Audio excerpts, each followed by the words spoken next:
Hello, everyone, and welcome back to Temptations of ait'seh.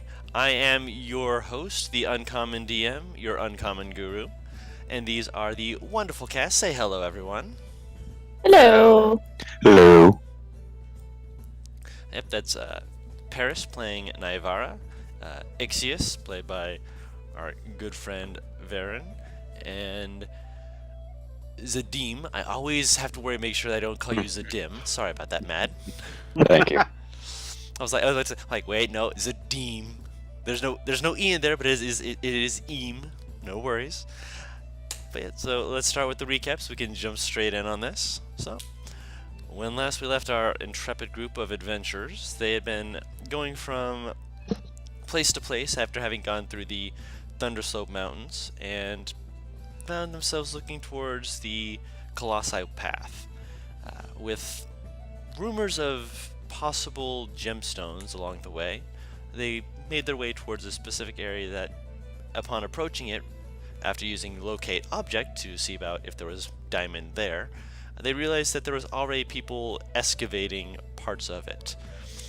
Before they could make their way down, the people got spooked from sounds heard of people very loudly walking through the forest, as one does, and they took off. Making their way down, they procured a few niceties along the way, were attacked by a gargoyle, and met with some people who were willing to walk with them the rest of the way up north. Upon arriving there, they realized that they still had some time before the Colossi came by, and as that was one of the things they were wanting to look forward to, they decided to take some downtime, take a little kick up their feet, enjoy some time. And that is actually where we're going to begin ourselves.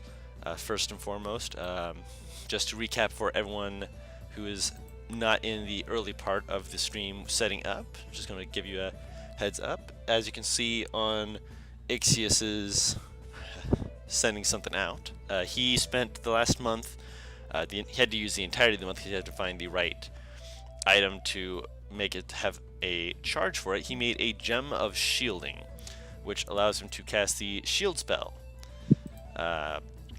He only has 3 charges in that, and it's only usable, throughout the day. Which, once the day ends, he has to wait till the next day, and it's 1d2 charges that he would get back per day. Zadim went looking for items after he spent some time with Bright Eye to make sure that he and her were keeping on the same page, making sure that he was keeping his relationship with her good, primarily because, you can't exactly let your griffin go off a leash and expect them to behave themselves without good, proper training, as one does. He also went looking for anything of magical nature, as I believe you asked for. That's right. Most of what you go looking for is basically people going, yeah, sure, this is magical, and you're not really sure how honest they're being or if they're actually being factual. It's not like they're, trying to lie or anything like that. It's just they have no basis for anything that they're saying. So it's like, yes, this is magical, and it's like, well, what kind of magic is it? Magic! Alright. That magic rock you mentioned. Yes. Doesn't Ixius have the identify spell? Yes, he does. Yes, he does. I would like to bring him around and see if he can figure out, by his leave of course, what it is that person was talking about, if it does happen to be magical. Okay. Make an investigation check after you go find Ixius. Okay.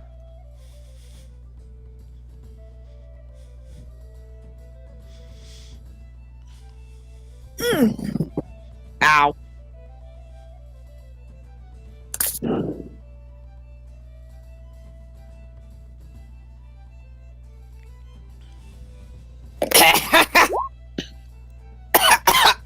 Yeah, looking around, it looks like the place where you remember him being.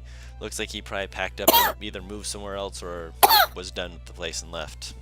Ah, well. You okay, Paris? I took a drink and it went down the wrong pipe. Smooth Oh, it moves. sucks. I'm okay, Doge. If you jump on me, you'll make it worse. But she loves you. Yeah. Forgive my gross coughing. Right, Yeah. I was about to take another drink. You almost killed me. The dog jumped on her again. No, fucking Varen just said yeah.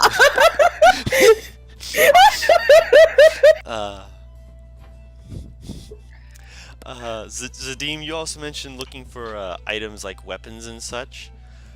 This place, from going through it and having a month to do so, like I'd say within like the first couple of days, you'd realize this is not a prominent blacksmithing area.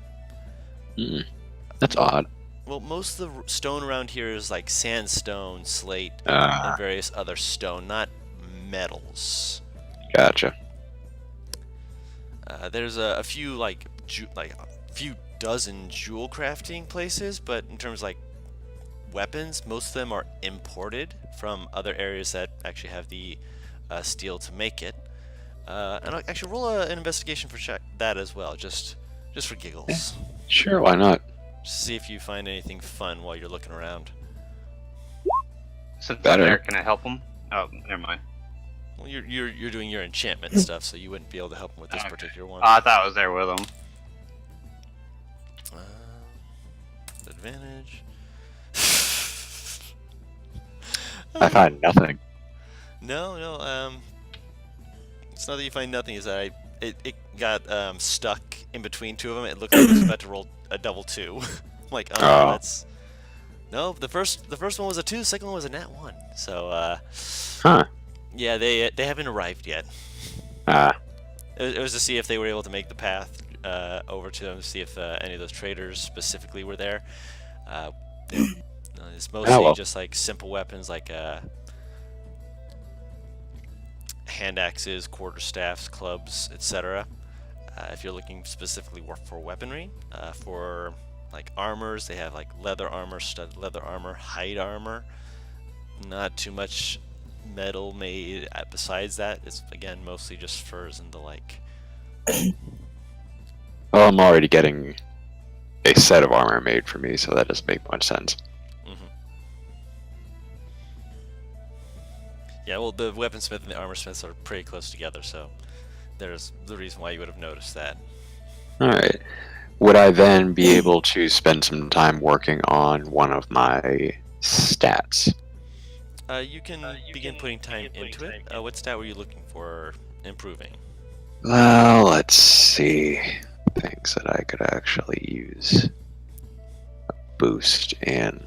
Yes, it'll take you quite some time to actually get a trying to increase that stat training. I have 3 weeks.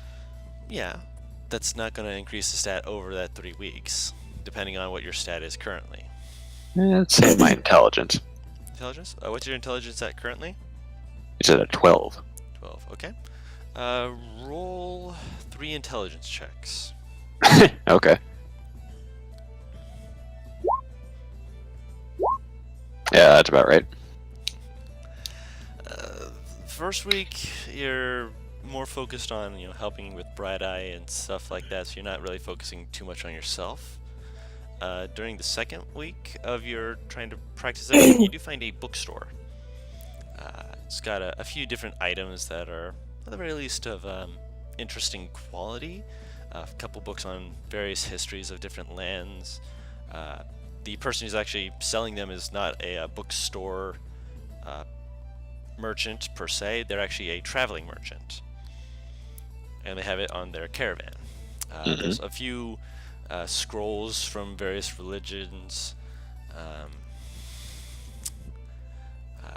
One tome that looks like it's made out of like completely made out of wood, that they say was given to him by a druid.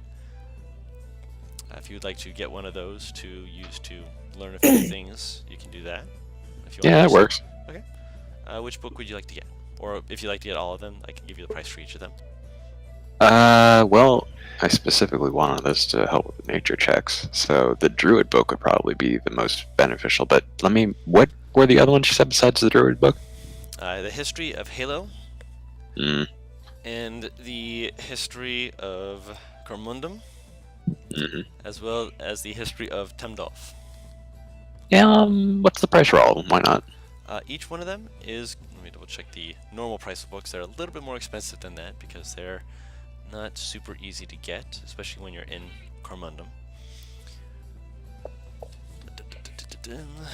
Normal price of a book, I think it's like just a gold, so these probably be like 5, but I'm double checking. That is not the price you're quoted. Give me just a moment. Yeah. The book for Commundum's history is 25 gold. Mm-hmm. The book of Tamdov's is also 25 gold. Halo is 35 gold. And the Druid book? 35 gold. Okay, I'll grab them all. Why not? Okay. So that's 120, I think. 70 plus 120, yes. Okay. You're making me do math in my head, like, oh no. Why would you do Good. this to me? I mean, to be fair, I make you guys do math all the time, so, you know. I guess I deserve it. And I'm guessing I don't get much that third week. No. You spend most of that week just kind of skimming the books, getting a feel for it, and then Bright Eye gets a little rowdy, and so you take her out and focus on training her. So I basically get 3 weeks worth of training Bright Eyes.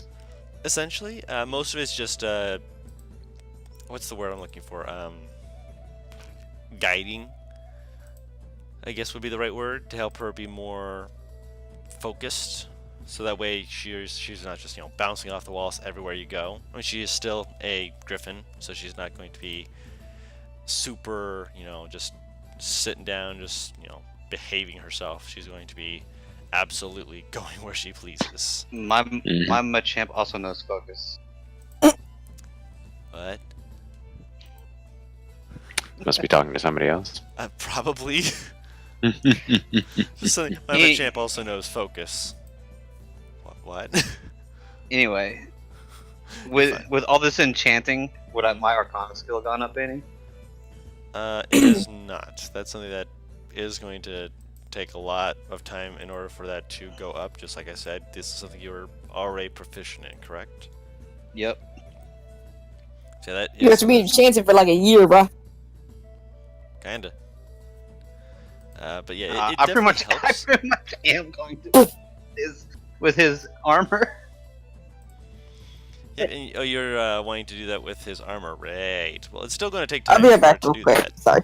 I know, that's what I said, like a year. Oh, for the armor? Oh, I didn't say that was going to take an armor. It depends on how long you're able to focus specifically on enchanting the armor.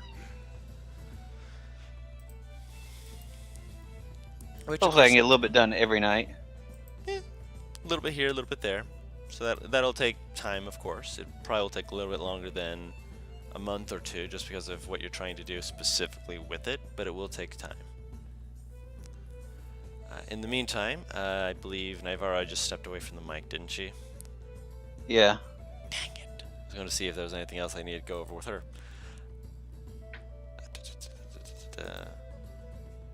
Just pulling up my damn folders, see if there's anything else I need to grab in the meantime.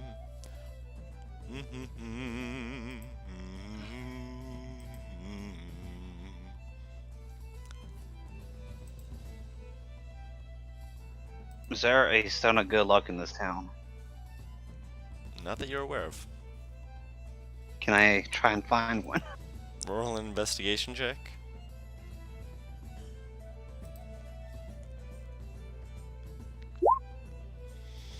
You look around, you kind of poke around a few different places, trying to see if there's anything like that. For the most part, though, this place is not a enchantment-esque place, and you find no stones that appear to be enchanted as the Stone of Good Luck. Figured I'd try. Yeah, no worries. Okay, I'm back. Welcome back. Any other questions you had that you wanted to do during your DM time? I want my weapon, obviously. But, Which weapon? was the lance that I commissioned effective? Not lance, spear. Sphere. Yes. The one made from the Gorgon's horn. Yes. I would also figure that I would go around questioning how to get on the Colossi without too many issues and finding out other shit about it. Right. Your main source of information was actually with the first person you spoke with. Well, spoke is probably the loose interpretation of it. But you did find with them, well, I'm sorry, they told you that there was a specific part of the guild, and that group would be able to go over getting onto the Colossi. There are, from the time speaking to them, you'd find there are 2 methods of getting onto there. Actually, no, there's 3. The third one is the most costly. You have to be fairly rich to be able to just get that. Naturally. Yeah. Because why would it be anything else? Yeah. I mean, you know, being able to just walk onto a teleportation circle and just teleport onto there is kind of a costly thing, yeah. And soon I can do that. Yeah, you can do that. Me and Zadim are still stuck. I can bring you with me. Oh, you can? Oh, how awesome. That's the thing about teleportation circles, but you know, if it's 1,000 for the first person and 200 per person extra, it might be a little bit outside your capabilities to teleport yourselves over. There is also the Druid way, which is using a spell called Tree Stride. Because of how short the duration is for that, it is also quite costly. It's 500 per person, but usually it's just for short groups because it is only open for literally like 6 to 10 seconds. Jesus Basically, Christ. it's just like open, run in, open, run in. So you have to be quick on the draw with that, but you can also go pretty much whenever you want. That's one of the reasons why that is one of the more popular methods, but it's still really costly, and most people who tend to make the trip are going alone. And the final method, the one that you heard a little bit more the most about regarding that, was the glider method, where you're given essentially a glider and you basically glide over to the Colossi to land on it. Jesus Christ. They do not really have any training sessions to give you. They basically say, hold this, balance it, jump off, and hold on. We are not liable for any mistakes you make along the way. Wow. I mean, to be fair, they aren't. They're really not. I mean, if you're wanting to jump over there, most people who are doing that are going to be the adventuring sorts like yourself.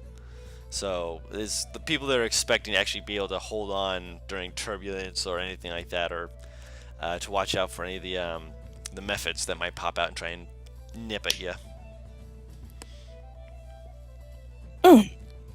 Which actually, for you, since you would actually be the person who heard about that, roll me an Arcana check. See if you've heard about mephits before. Nah. No matter what, I always fail at Arcana checks. It doesn't matter if I'm good at it or not. Are you eating my headphones, you little cretin? Move! I'm eating chips. Sorry. Man, I knew it. I knew you metamorphosized into my dog. I really am eating chips. I believe you. Delicious. But yeah, you hear the word and you're just kind of like, I mean, sure, cool. Would there be any chance that I would probably ask, what the fuck? That's up to you. Would you ask what the fuck? Yes? Okay. Asking what the fuck, they kind of just like look at you and like, oh yeah, mephits are, what would be, pests would probably be the best way to describe them. It depends on which one is on the Colossi around this time of the year, which most of them are, well, they're not exactly the most mobile, but there are some that are quite fast. They're known as dust mephits. Think of them like what are they called? Dust mites. Mhm. Essentially little parasites that roam around catacombs or tomb areas, but for the Colossi, they tend to roam around and kind of just be a nuisance near legs, arms, whatever it may be.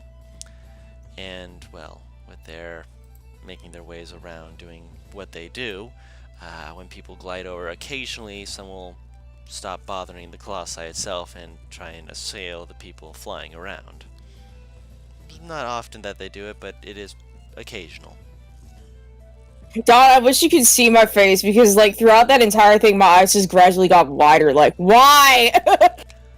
Huh. I guess a dust mite on a creature of that size would be pretty harmful. And they wouldn't be, minuscule, they'd be small. Probably at our size, yeah. Well, small, a little bit bigger, not quite. They're not like, they look at you and like, they're a little bit smaller. They're not going to be, human size, but a halfling size? Yeah, fair close to enough. that. That's still bad. That's still big. Halflings are still, like, what, 3 feet? Yes. I mean, She's right. it's better that you're trying to go to this Colossi than some of the others. There's... Why?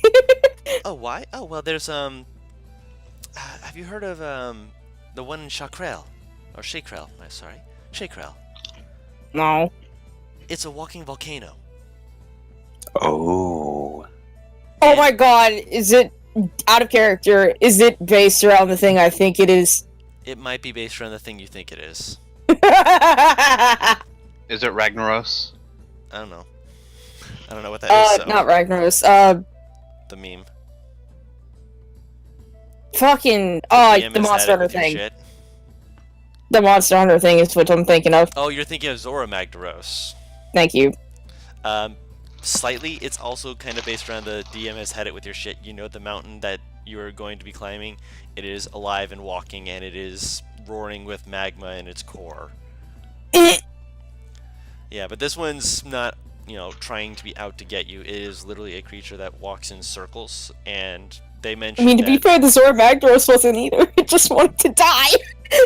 Literally. Well, this one's, as far as you're aware from the way they describe it, sounds very alive. Are we actually getting on the Colossus? Why? There's a city there. She's looking into discussing that with you guys, which I'll let you discuss in a moment.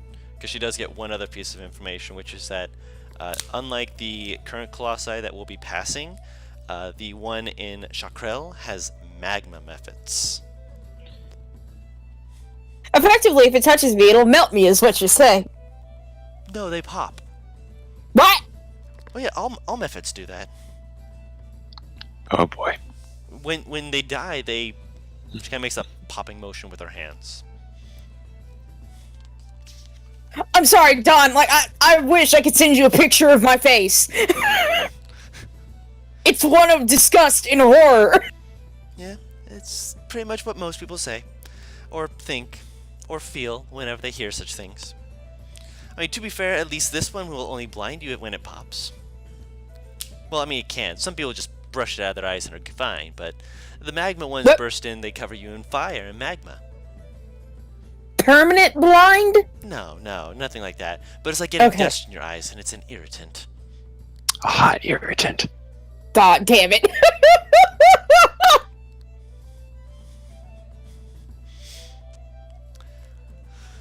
Is there any Oh. questions regarding Is it that kind of face? I'm getting scared to onto look at this. the Colossi, ma'am? Close. Actually, very close. Yes, I'm good. Okay. That's actually closer than you think it is, Varen.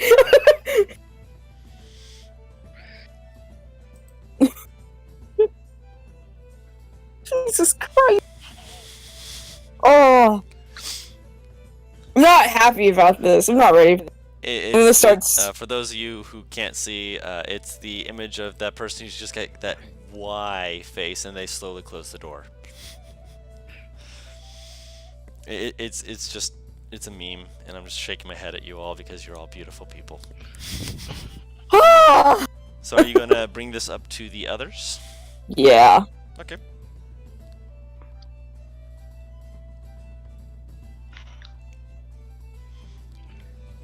So I'm guessing you paraphrase that and just kind of go over that with everyone. Pretty much just retell what I was told, just in Navarre's way of why the fuck am I thinking of doing this? I mean, we don't need to get on. It's literally walking away from where we need to go. She's curious. Curious. She's clearly curious, is what I was trying to say. And she wants to act upon this curiosity because there could be shit that they could use or learn on this. What would I know about the city in there? Not much. It's not the sort of. I mean, granted, people do come off it and they do. Even discuss from my things. father? Not even My from your father? father. Your father has not been on this city. I thought this was the Colossus he is, He's been trying to find and follow, their paths and such, but he's never been on any of the cities. Okay. He just said that he followed their tracks and tried to, observe them because for him they were, again, a great, majestic creature. He didn't care about getting onto the city and meeting the people there. He was just looking at the creatures.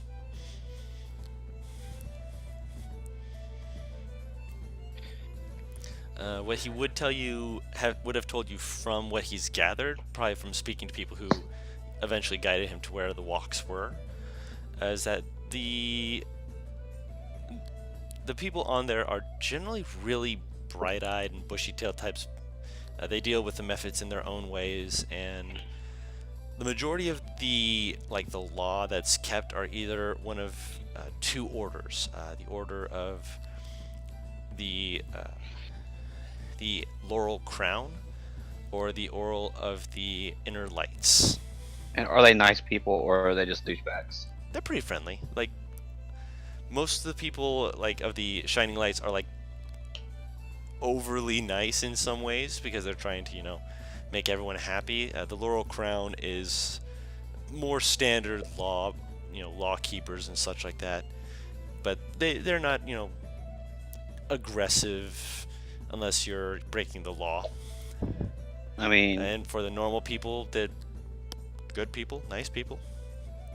since people in my cities. father followed the Colossi, how far can they get in one day? In one day, Yeah.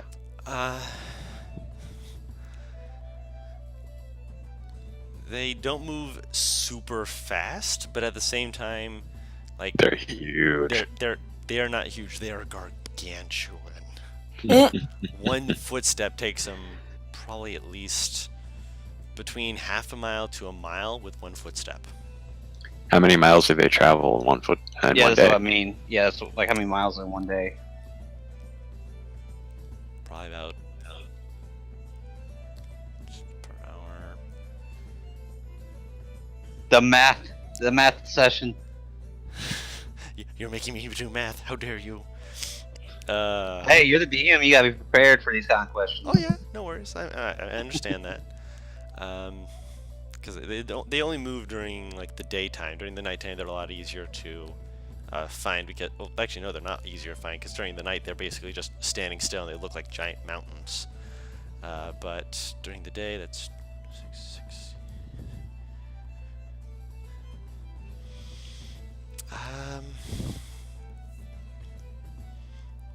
Anywhere between 60 to 120 miles. Whoa. Jesus Christ. It doesn't feel So- like they're moving super, they're not moving super fast 60 miles per hour, but they can still go that much per day, which for people riding horses and on foot is a lot faster than just what your own feet or what a horse or even most flying creatures can get. I mean, we can get on it for a day, but we don't want to get super off course. Probably more like a few hours. Yeah. So it probably wouldn't even be worth it to get on. Well, it might be, depending on if we can ascertain really quickly what we'd like to do. Yeah, because this one is moving southward because it was in Halo and is moving south for the summer, as it were.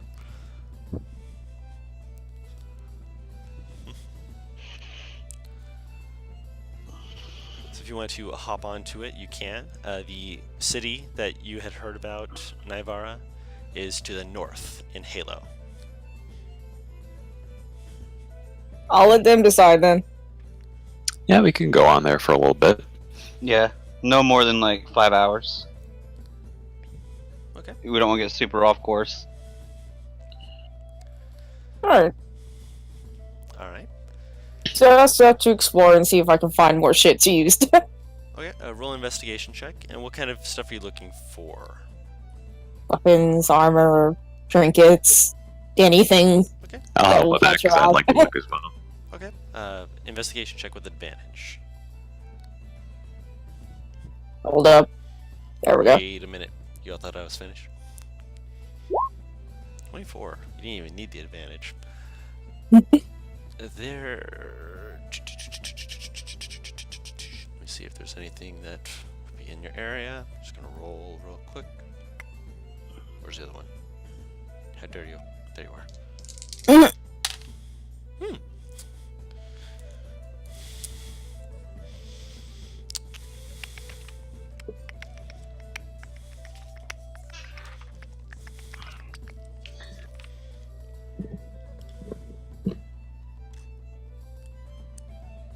Interdusting. Okay. Interesting. Well, going through various areas, you eventually come across it's a little kind of hole in the wall type of place. You almost miss it. It's just there's no sign above the door. It's just this paint. It stands out because it's this painted blue door, like bright baby blue. And when you go inside, just kind of like peeking in curiously, you see this this little gnomish lady just kind of polishing a few things, setting them down, moving over to check everything, dusting. It's very, very neat, very, very tidy looking place. Eventually she kind of pauses and looks up and he's like, "Oh, welcome, welcome, welcome. Please, please, come in, come in. Oh, I haven't had, goodness, I haven't had visitors in so long. I hope I tidied up enough. Welcome, welcome, please, come in, come in." Looking around, what can I see on the shelves? Same. Okay. Mostly this looks like it's like a little trinket shop. So it's got a few different baubles, odds and ends. There's like Any jewelry? Jewelry. Let me see here. Jewelry. Yes. Might as well make your art come true. There, not jewelry per se, but it looks like there is a little box. There's little silvered inlays over the wood. Let's see here if there's anything else. Does she have like a book chain?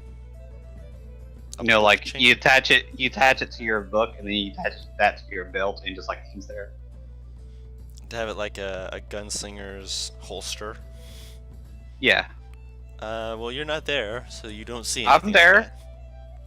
You didn't say you were going with them. I was just now talking to him. I mean, I assumed he followed us too, so. I don't assume things. So, okay, so you're all going together. Okay, so she kind of looks at you and is like, no, but I know a few leather workers who could make something like that. Having it That's with alright. a little, like, looks like that would probably be quite nice, actually, yes. I might be able to speak to my cousin. They're very, very good craftsmen at leather. They could make that for you if you'd like. And I can supply the chain. And she pulls out a little chain, kind of holds up like, see? I don't think we're gonna be around long enough for that to happen. Oh, he's very quick. Can I make it in under 5 hours? Where are you going in 5 hours? Well, with how fast this moves away from our destination, we're only here for a short time. Wait, are we It's on not the the Colossi. Wait, are we on the Colossus? No. Oh my goodness. Oh, never mind. Yeah, the Colossi doesn't. We go have all through- the time in the world then. Yeah, you got time. Okay, yeah, then yeah. Yeah. I'll agree with it. Is it what kind of chain is it? Is it like a little golden chain, silver, That's a brass. brass? Perfect. I kind of figured. Actually, I was in the back of my head. I'm like that You went through haven't- we haven't seemingly gone- because I remembered stating we were gonna have to fight. We haven't gone through your traveling onto the Colossi or anything like that. Okay. I was sitting here like, when do we get on the Colossi? Yeah, I'm like, what? Both me and fucking Baron are just like, on it. What on it? Yep. No, I was questioning. I'm like, when did we get on it? Yeah, that's what I was like, wait, you guys know? You also do see that there's a silver, looks like some kind of like badge or something like that. It's just a silver circle that has cutouts in it to form a star shape in the center of it. So it's like a circle, and then in the inner circle there's a 5-pointed star. And another item that kind of catches your eye, it's probably the most out of place of some of the other items, is the hilt of a broken sword. Mm-hmm. As well as a pipe that looks like it's made from some kind of odd material. You can't exactly place exactly what the material is, but it looks rather charming. Are we talking like a blowpipe or like a musical pipe? Smoke. Oh, that kind of pipe. That kind of pipe, yes. I'm immediately looking at the broken sword. Okay. I want to cast Identify. You're going to cast it? Okay. I'm just going to straight up cast it. Okay. You cast Identify, and the sword hilt has a definite glow to it as you cast the magic. There's a moment where you can almost feel like you're looking past it onto a full long sword that almost seems like a phantom blade Mm-hmm. extending from the hilt. Hmm. I can't use it, so go for it. I can use it. Why can't you use it? Is it a short sword? You can use long swords, you're an elf. I forgot about the fucking weapon proficiencies that come from race. I'm not even gonna lie. It's too late. I've already claimed it. Well, yeah. Something like that, Guru. By the way.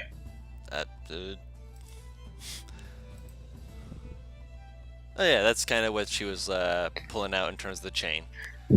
They were just going to get you a leather holster just so you could put the book in that as part of it. The hilt is an attunement item, and it is Okay. the blade of the Phantom. Did you just basically give him a lightsaber? No, Okay, what Why does did it that do? take so long for you to answer? like that took me. Yeah, I'm like, wait, is yeah, this what is the- it? No, this is not. What does it do, Guru? It is a blade that has a completely invisible blade Oh! I bring that has the to be Deem over to it. that as a bonus action you activate it to create a shadow phantom blade that is visible, which deals Holy crap. 1d8 psychic damage. Oh, nice. I think Vadrino has a hard on right now. I mean, you know how I feel about swords. I brings the Deem over to it. I'm like, you probably would want that. It And I explained to him everything it is. right. One of the things about it is that it is not using your like dex or strength for it. It is using your spellcasting modifier to hit. I have no idea what that is. Let's see. For a ranger, it's Wisdom. Wisdom, eh? Okay. That's... my wisdom is the exact same thing as my dex and strength, so it makes no difference. Makes no difference, but it's worth mentioning. Oh, fair enough. So yeah, it is the blade of the Phantom. Is there a price tag on it? Yeah, I turn to the shopkeep and I say, how much for this lovely item here? Oh, that was a blade my father kept around. Don't exactly know why. It was a good time.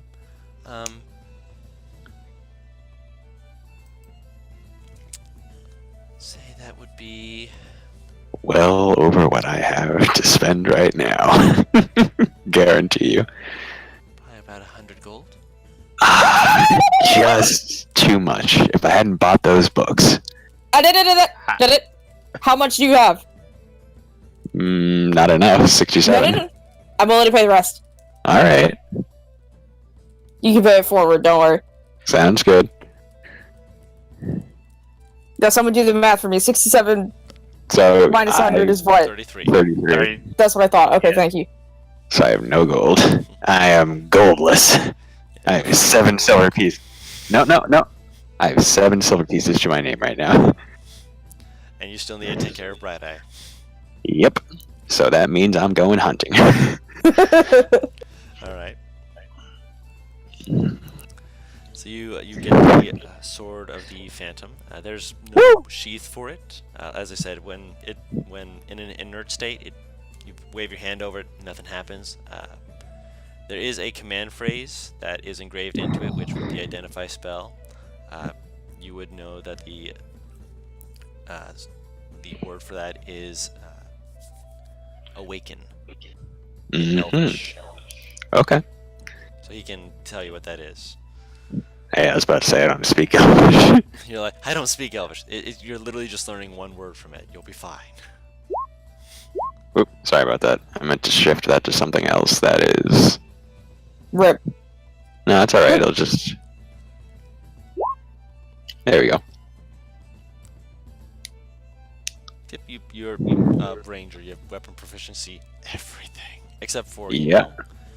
unarmed strikes and Mhm. improvised weapons. For now. Oh, you're going Tavern Brawler? Interesting. Mm. Interdasting. Oh, I have ideas. I mean, to be fair, so do I. So I'm always interested in seeing what other ideas can be worked in. So was that Sword of the Phantom or Phantasm? A phantasm. Alright. Weapon proficiency all. I know, that's why I was kind of chuckling.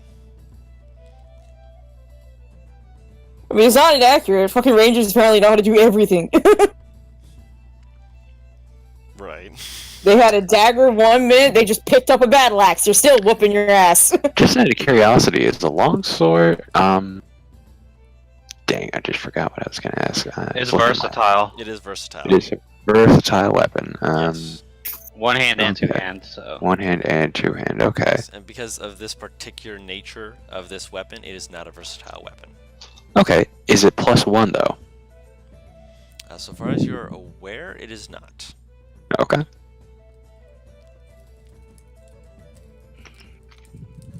One second here, I'm just...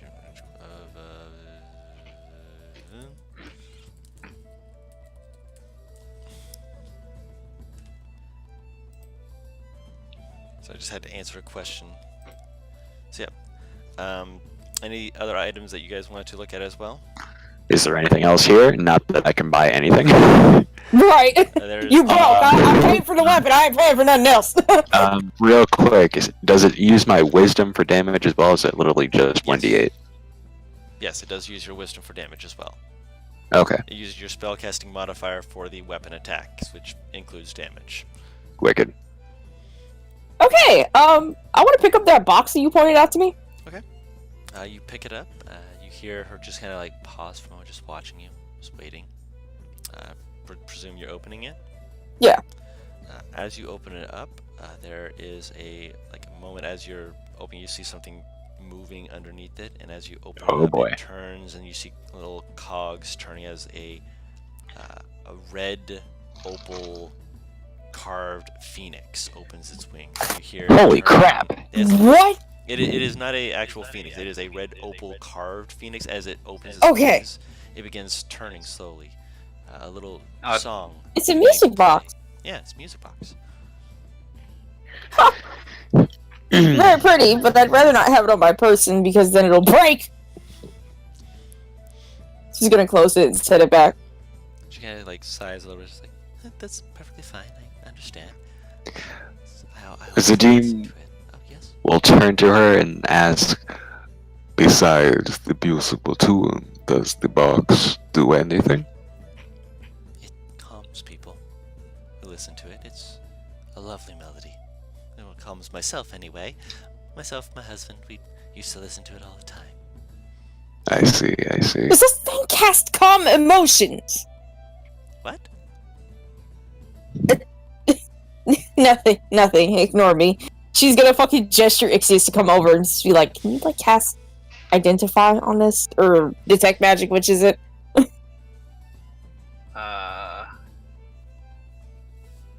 Yeah, I have to cast again. Okay, so you just outright cast it again. The box does have a usage of calm emotions. I knew it! The worst part is that would be utterly useless to me because I have that spell. Nice. But that's So what the rip. music box has. Is there anything else that is shiny in this shop? Shiny worth. There's a looks like a brass ball.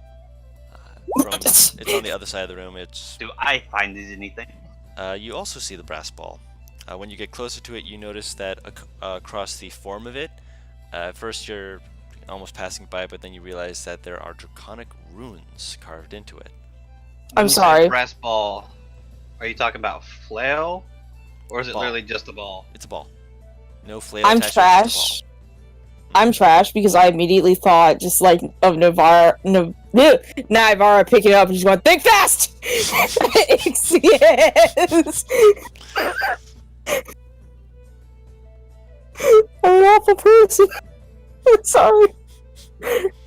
I'm willing to ritual cast identify this time. ball.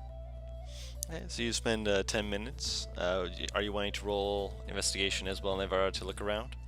Yeah. Me. Can I have my little dragon help me? Wait, can I have my dragon out? Do you have your dragon out? Is Arcus I- around? No. I'm asking, did anyone react poorly the last time I had him out? While you were in the city? No. Okay, well then, yeah, I would have him out and about. Okay. She walks into the thrift store. Dragon out, eyes open, hands behind back. Are you kidding? She has hands out like dragon's claws. Just gimme. True, good point. Natural 20. You, while you're casting the ritual identify, you notice among some of the other items here that there is a, pull this up here, let's see my notes.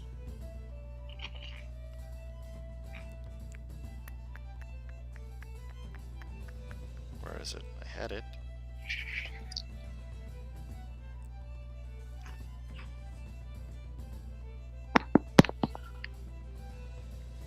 This is in case of crit 20 investigation notes. I honestly, I need to make more of those. Hmm. You find What a happens if we talisman. all crit 20? Ah, what kind of talisman? It's pentacle. Ooh, Hey, what? a five-sided star. Well, Oh. five-sided, a pentacle. It's got Okay. like the five-sided star, and it's not a pentagram per se, but it does have the I know it does. No, the Yes, pentagram is an upside down star. No, pentacle is another term for pentagram, and it is a five-pointed star. So yeah, in the center of this pentacle, I like pentacle just because it sounds less Satanic? Oh, yeah, people have kind of given it a satanic edge, which is just sad because it's just a five-pointed star. So Fake symbol. hey, if it is something that is religiously associated with stuff, I mean that's for that religion, I suppose. But pentacle sounds good. In the center of it, kind of cutting through a few of the lines, you see etched into it the face of a animal, side profile of a unicorn. Ma'am, Yes. do you know what this talisman does? Oh, it's yes, and she kind of moves over. She picks it up. It's my husband got this during his travels. He said it was a celestial ward, helped him keep an eye out for things like evil and such. Hmm. Oh my god, this is... Okay, out of character. I know you're not gonna tell me, but just spitballing this. Is this like locate good and evil or some shit? Protection from evil and good. Thank you. Possibly. You don't know. She's I just know, telling I you don't know. That's what her husband told it to her. She It kind is- of brushes her hand across, just kind of blows on it You lightly. seem very attached to it. No, not really at all. My husband's been dead for the last 30 years. Oh jeez, I'm so sorry. I mean, to be fair, he died the way he always wanted, kicking and screaming into the mouth of a dragon. No, no. The worst part is, it's like legit. My eyes just like snapped open, like, oh. If you bring me the amulet, I can identify it after the big brass ball. Okay. You don't mind if I show this to my friend, do you? Not at all. Wizards are welcome here. They've still been telling me things I didn't know my husband was up to. Did you know that? Like she starts like did you know starting to tell the old lady story of like back in the years when my husband was around, he used to go from place to place. At one point, he was kidnapped by a nasty group of pirates. Turns out they were a bunch of drunkards though, and he was able to move his way up in positions from slave to cabin boy up to the first mate. Ironically, Navarre's just gonna fucking gesture to follow her. She goes over to Ixius and just, And she like you know, hops up cute on the with this counter old next to lady. Ixius and just is still talking about this. She's just delighted to have someone to be audience with her. Her husband was a Goliath.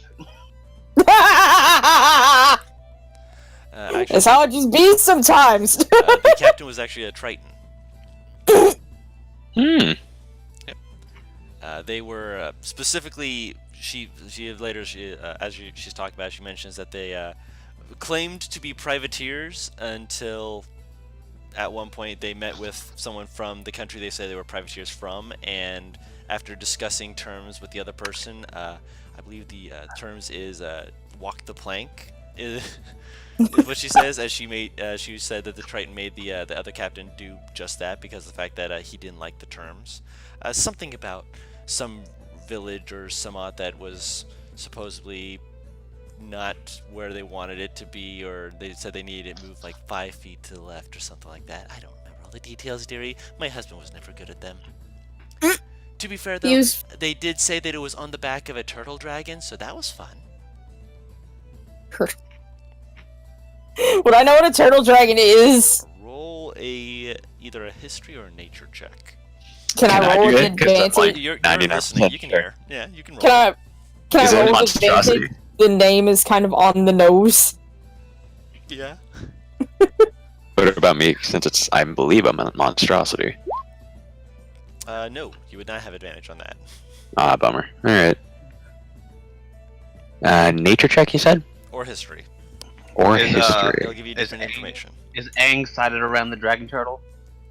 You don't know. God damn you! You're preparing. Ah, That was a lion turtle, not a turtle dragon. This is true. As for the nature check, you're just like, I mean, it's pretty on the nose. It must have been some kind of draconic turtle. Yeah, that makes sense. History-wise, Naivara, you've heard of a few different colonies that have actually set up cities, actual roaming cities that have ridden on turtlebacks, but they're less, permanent structures and more mobile cities that move from one place to another and then get off because the turtle likes to So like a trailer. water. Kind of. so they're like nomads. Yes, so they would go from one place to another, and they're not necessarily known for being, bad or evil or good. They're just kind of willing to do things if they're persuaded, as it were. Oh. I'm sorry, that actually kind of sounds really cool, but that's because I'm really into turtles and dragons, so that's like my fucking dream creature. Yeah, there's your combo. Yep, this is an actual creature, and it's one that I've actually I fought once as a bard, and it dodged all of my fairy fires. Big shot! I'm sure that thing's AC is through the fucking roof! I Fairy didn't fire's know not an AC you thing. could dodge isn't? fairy fire. Yeah, deck safe. I'm sorry, deck save for a turtle?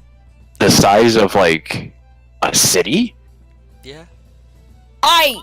It's more of a What? huge creature, but at the same time, it was dodging. Dodge! It followed Master Piccolo's ways. Dodge! I'm sorry, I'm just imagining this fucking giant turtle underwater just doing barrel rolls. Anyways, Anyway, the orb is it's surprisingly enough you don't get everything about it because of the fact that there's actually layers of magic interwoven into this. This is what's known. Well, it's not specifically referred to this as, but you've heard of a few items such as this referred to as puzzle cubes.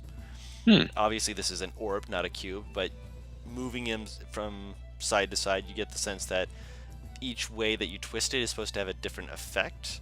A puzzle sphere. Yeah, it's a puzzle sphere. The best description I can describe for it would be, you know, the orb in Treasure Planet. It looks like. I've never watched Treasure Planet. I'm sorry. You have Google. I'll let you look it up. That's what I'm about to do. Shit. But yeah, basically you can turn it, and there's little buttons on it that you can push in and such. But with the layers of magic, it implies that there's probably multiple combinations that you could put into it. It would probably take quite some time to be able to unlock them all. I'm sorry.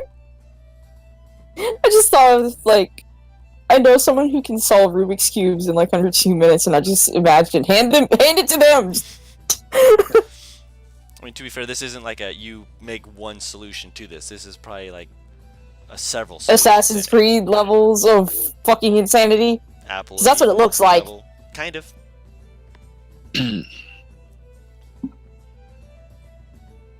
Tempted to not take this amulet. Okay, how much is this amulet? Did you want that identified first? I'll identify it after the price, because if the price is too high, I'm not gonna give it anyway. 75 gold.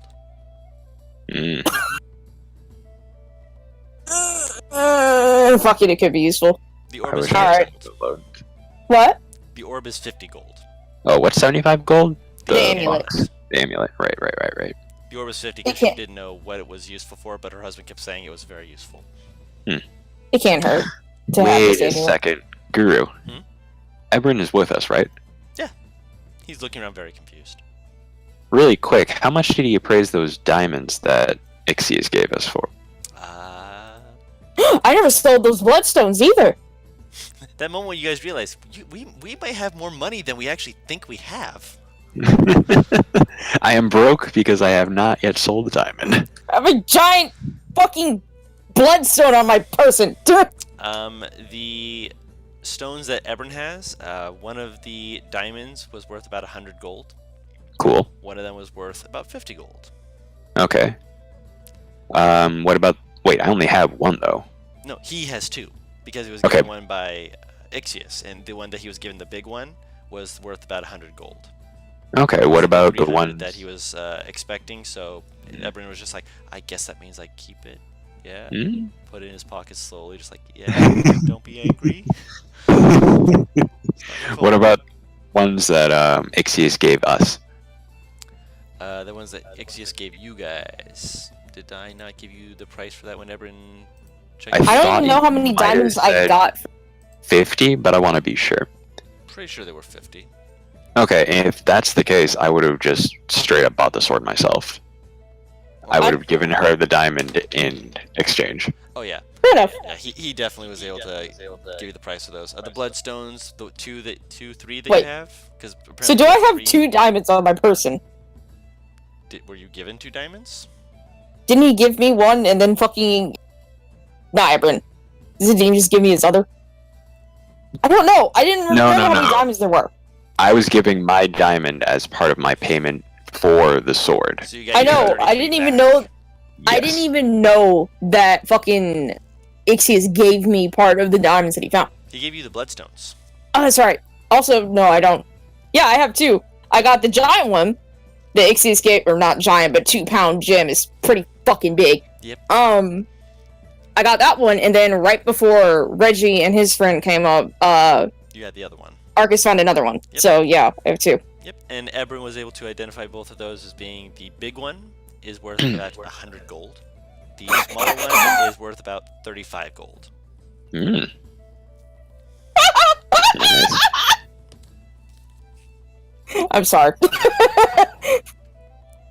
Which, because he's actually still there with you, he would be able to inform this nice gnomish lady that he can validify their worth. So it's not like, you know, Like, yeah, I'm just gonna trade this out. No, he had to kind of step in and be like, yeah, no, they're worth that, because otherwise she'd be like, well, I don't know, because he was just no, they got my stamp of approval. Don't worry, I know gems. Hmm. He just pulls out his fucking gem set. Yeah, pretty much. Man knows what he's talking about. Yeah, and he's able to off to the side while you guys are shopping around. He actually was talking to her for a moment in Dwarvish. She knows Dwarvish, and she's. I don't. I don't either. But yeah, they kind of were chuckling to each other before you were like, "Excuse me, ma'am," and she ran over to help you out. Is there any chance I can persuade Ebron to tell me what they were talking about? Probably not. He kind of looks at you just like, "Oh, we were just talking about the city. It's a beautiful place. Surprised they don't have more gems. Like they're right next to the Colossi path. How did they not?" She's gonna shrug. She's also gonna fucking kiss the top of his head because she had no idea what these are worth, and she is now pretty much what 185 gold now with the diamond that he just gave me. I'm out of the hole, so I'm feeling real good. Everyone's suddenly like, "We have money. We can buy things." Yep. The orb is 50 gold if you want to get that. The medallion, which after identifying that you would find it does have a 1-day use charge of protection from good and evil, specifically protection from undead. Ooh. Also, currently Varen is logged out for some reason. Oh, He that's why he's not completely talking. dropped. Yeah. Oh no, Varen! He's also not in the No, voice like chat. he so- completely yeah, dropped. I think he might have lost connection. Yeah, sorry guys, we're gonna be pausing for just a moment here. We have lost our wizard. It's a lot easier than you'd think. Yeah, I mean, to be fair, going invisible and whatnot. Actually, we can use this if you guys need to take a break to do anything. Yeah, alright, take a You know, brief 5 minute. brief 5 minutes, use the restroom, get water and such like that. Mm-hmm.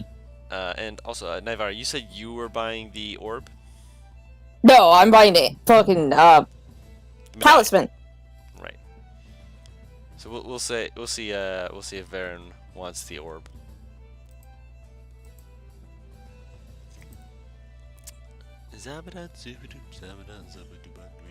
Pulling up the info.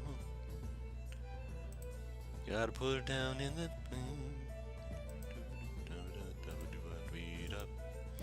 Making these things. Mm. Woo. Oh, you're still here. Yeah. Out of severe effect. Yeah, these items were ones that I'm like, yeah, it's like you wouldn't have found it if you hadn't gotten as good as you did on your investigation check. This is exactly why I entailed Arceus's help, because I knew that. Well, you didn't even need it. You would have gotten it with the first roll anyway. But yeah, that the minimum needed for it was a 23 to find this place, because it is literally just a blue painted door. There's no sign above it. Like when you guys were looking, like, is there magical items around here? You would not find any store that said that they were doing that. But this tiny little place is just a blue painted door.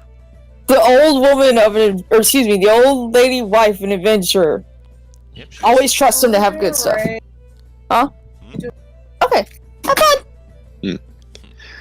This sounds exactly like the magical pawn shop that we found in our other campaign. I mean, to be fair, you guys have yet to speak with that Goliath again, but or any of his family. But then again, you've not been back or said anything. We about haven't, no. Yeah. He's still traveling around. Then again, you also sold him like Yeti parts, and he was just like, yes. Did we sell him Yeti parts? You sold him the eye. The eyes, remember?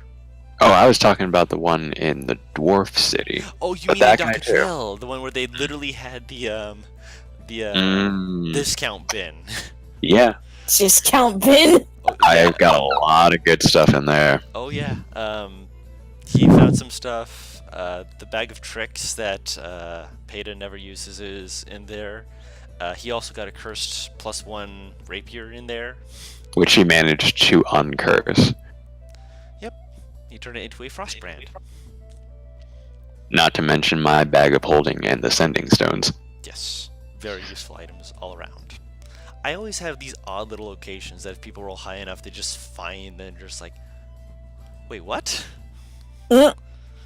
I mean, Hey, these are my favorite kinds of shops. The shops run by little old ladies who have no idea what the fuck they have. Oh, I mean, to be fair, she knows enough to know that these things have value, but at the same time, you know, her husband was the one who actually knew what they did, and he went out kicking and screaming the way he always wanted, in the mouth of a dragon. I just imagine, like, this angry dwarf just swinging an axe inside the mouth of a dragon. Yeah. Yeah, best part is he's not an angry dwarf, he was an angry gnome. Oh, He was Jesus. smaller than a dwarf. jeez. I mean, like that's how a this- badass gnome. Mm. I mean, to be fair, I am always for, you know, the tiny folk who are just like, we're going to be badass and we're going to kick your ass, because my first D&D character that was in 5e, when it was in the playtesting stage, was my barbarian gnome Burl, which I've mentioned What? to you guys, but for the people who may watch this in the future, he was, again, I think it was a bear barbarian at the time. I don't know if I'd play him the same way now, but he, at one point, because his main quirk was that he didn't speak common very well. So like, he spoke gnomish very well, but that was because he'd been raised in a part of the city that only spoke gnomish. And so when he actually started learning common, it was because he was a soldier. He'd been learning like combat maneuvers and stuff, and common was one of the languages that he had to learn from enemies and such. And eventually he was, you know, part of the command of the gnomish battalion he was in, was making very questionable choices, and so he basically abandoned his post and went off to become an adventurer.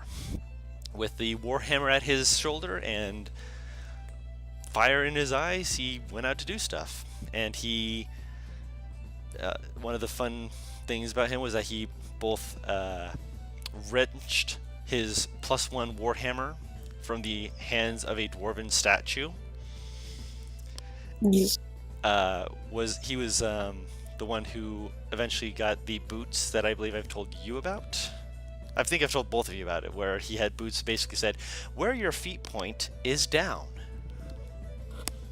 Or have I not mentioned that to you guys? Did I mention that to you guys? I don't think you did. No. Okay, so we were on a pirate ship, and one of the pirates on the ship walked down the mast, and I was just like, I'm getting those boots. I don't know what's the deal with them, but I'm getting them. Oh wait, the boots that let you fly. Kind of. The boots that let you basically point your feet down and where your feet, like basically if you sat down with the boots on, it would start dragging you down towards the wall, because the wall would become the floor for you. So they're like gravity boots. Yes.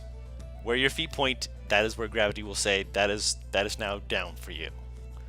You can defy gravity with this, which the first time I figured that out, I Superman dived off of a mountain to try and catch a gnome wizard who was feather falling down into a portal back into his workshop.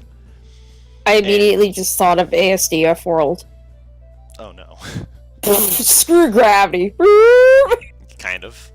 But yeah, my character, Burrow, tried to Superman jump off the cliff to catch up with this guy, basically tackle him out of the air, like, Ah, It was like- man! Baron's back? Yep. Apparently, Spectrum wanted to update. I mean, that wouldn't have made you have this kind of issue for that long, but, you know, it would have been longer if it was updating, trust me. And it would have been later into the evening. Yeah, I guess. I don't know. The Marauder might have just had an issue or something like that. I don't It, know. just, it had the same issue where when it updates, like the DNS server doesn't respond. Yeah. Well, you're back. Where did we lose you at? You're explaining the ball. Yeah, the ball looks like it's from Treasure Planet. You can turn it, and the runes will match up in different ways depending on how you turn it. Which, do you know Draconic? Maybe. Yeah, I'm a fucking Yanti. Okay. You're able to read some. Yeah, well, I'm gonna ask anyway. Some of the words like kind of match up somewhat. The carvings for the words are a little bit off, which when you turn it, you realize that they can make multiple different kinds of words depending on how you turn it. And there's about 5 different like little hand grip points where you can push in little button areas, which when you turn them, they probably spell out different things that allow you to push them in and do stuff with it. You're not sure exactly what it is because of how many, again, layers of magic are interwoven into this. But if you spend time fiddling around with it, you could unlock some of those mysteries. What do I have to roll to solve the puzzle? Intelligence checks, which you can try and do one right now. She mentions that the orb is a 50 gold purchase. She wants me to buy before I try. She'd prefer it. I'm interested. I'll give her 50 gold. Okay, you give her 50 gold, and you now have the orb, the puzzle orb.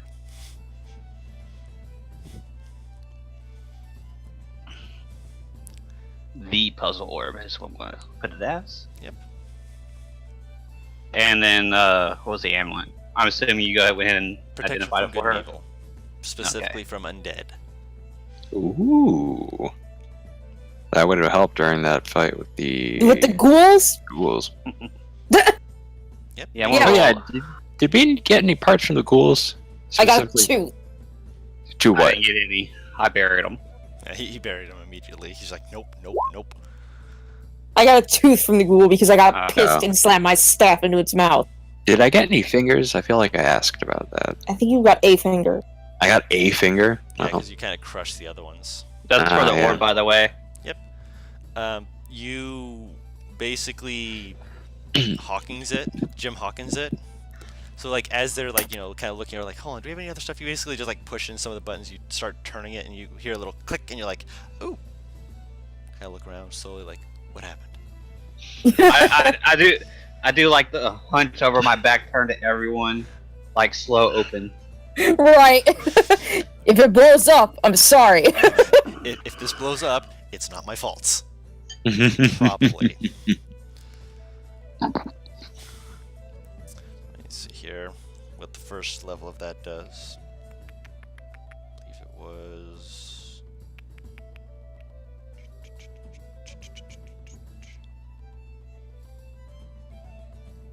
Yes, it is that one. You feel yourself more spry, limber. You can feel a little bouncy in your legs. More athletically energized. I like it. He can dig it. For the next minute, you are under the effects of the jump spell. Whoa. No concentration on your part. Whoa.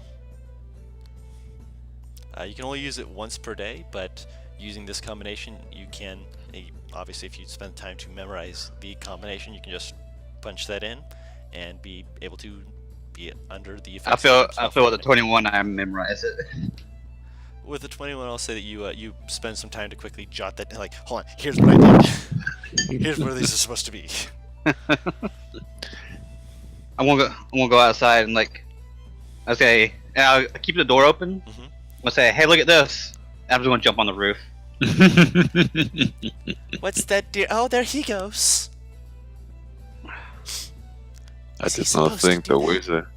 I did not think the wizard had legs like that. No. So Deem just kind of walks outside and looks up at him and goes, Right. I'm just holding the ball like it's a trophy, and fully extended above my head. He's like "That a, is an impressive talisman." he's like a fucking little kid with a brand new toy.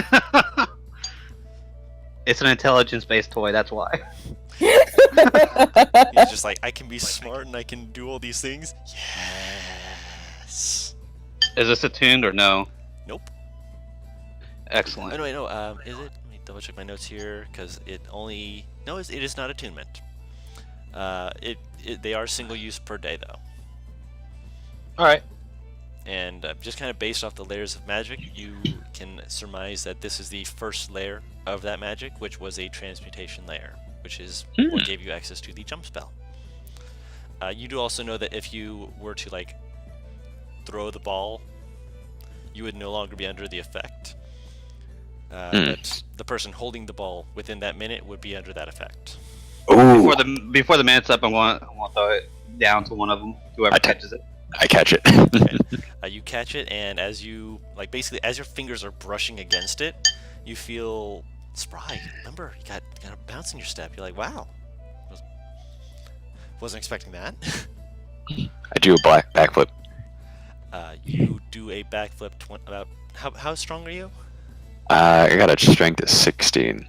You jump about 20 feet in the air. Wicked. Yeah, because it like Oh my triples God. your jump distance, so you just go just up into the air. Jesus Christ. Navarre's just gonna look. Navarre's just gonna look at the shopkeeper and just go, I guess boys will be boys. Stand toss it at as Navarre. well. Husband.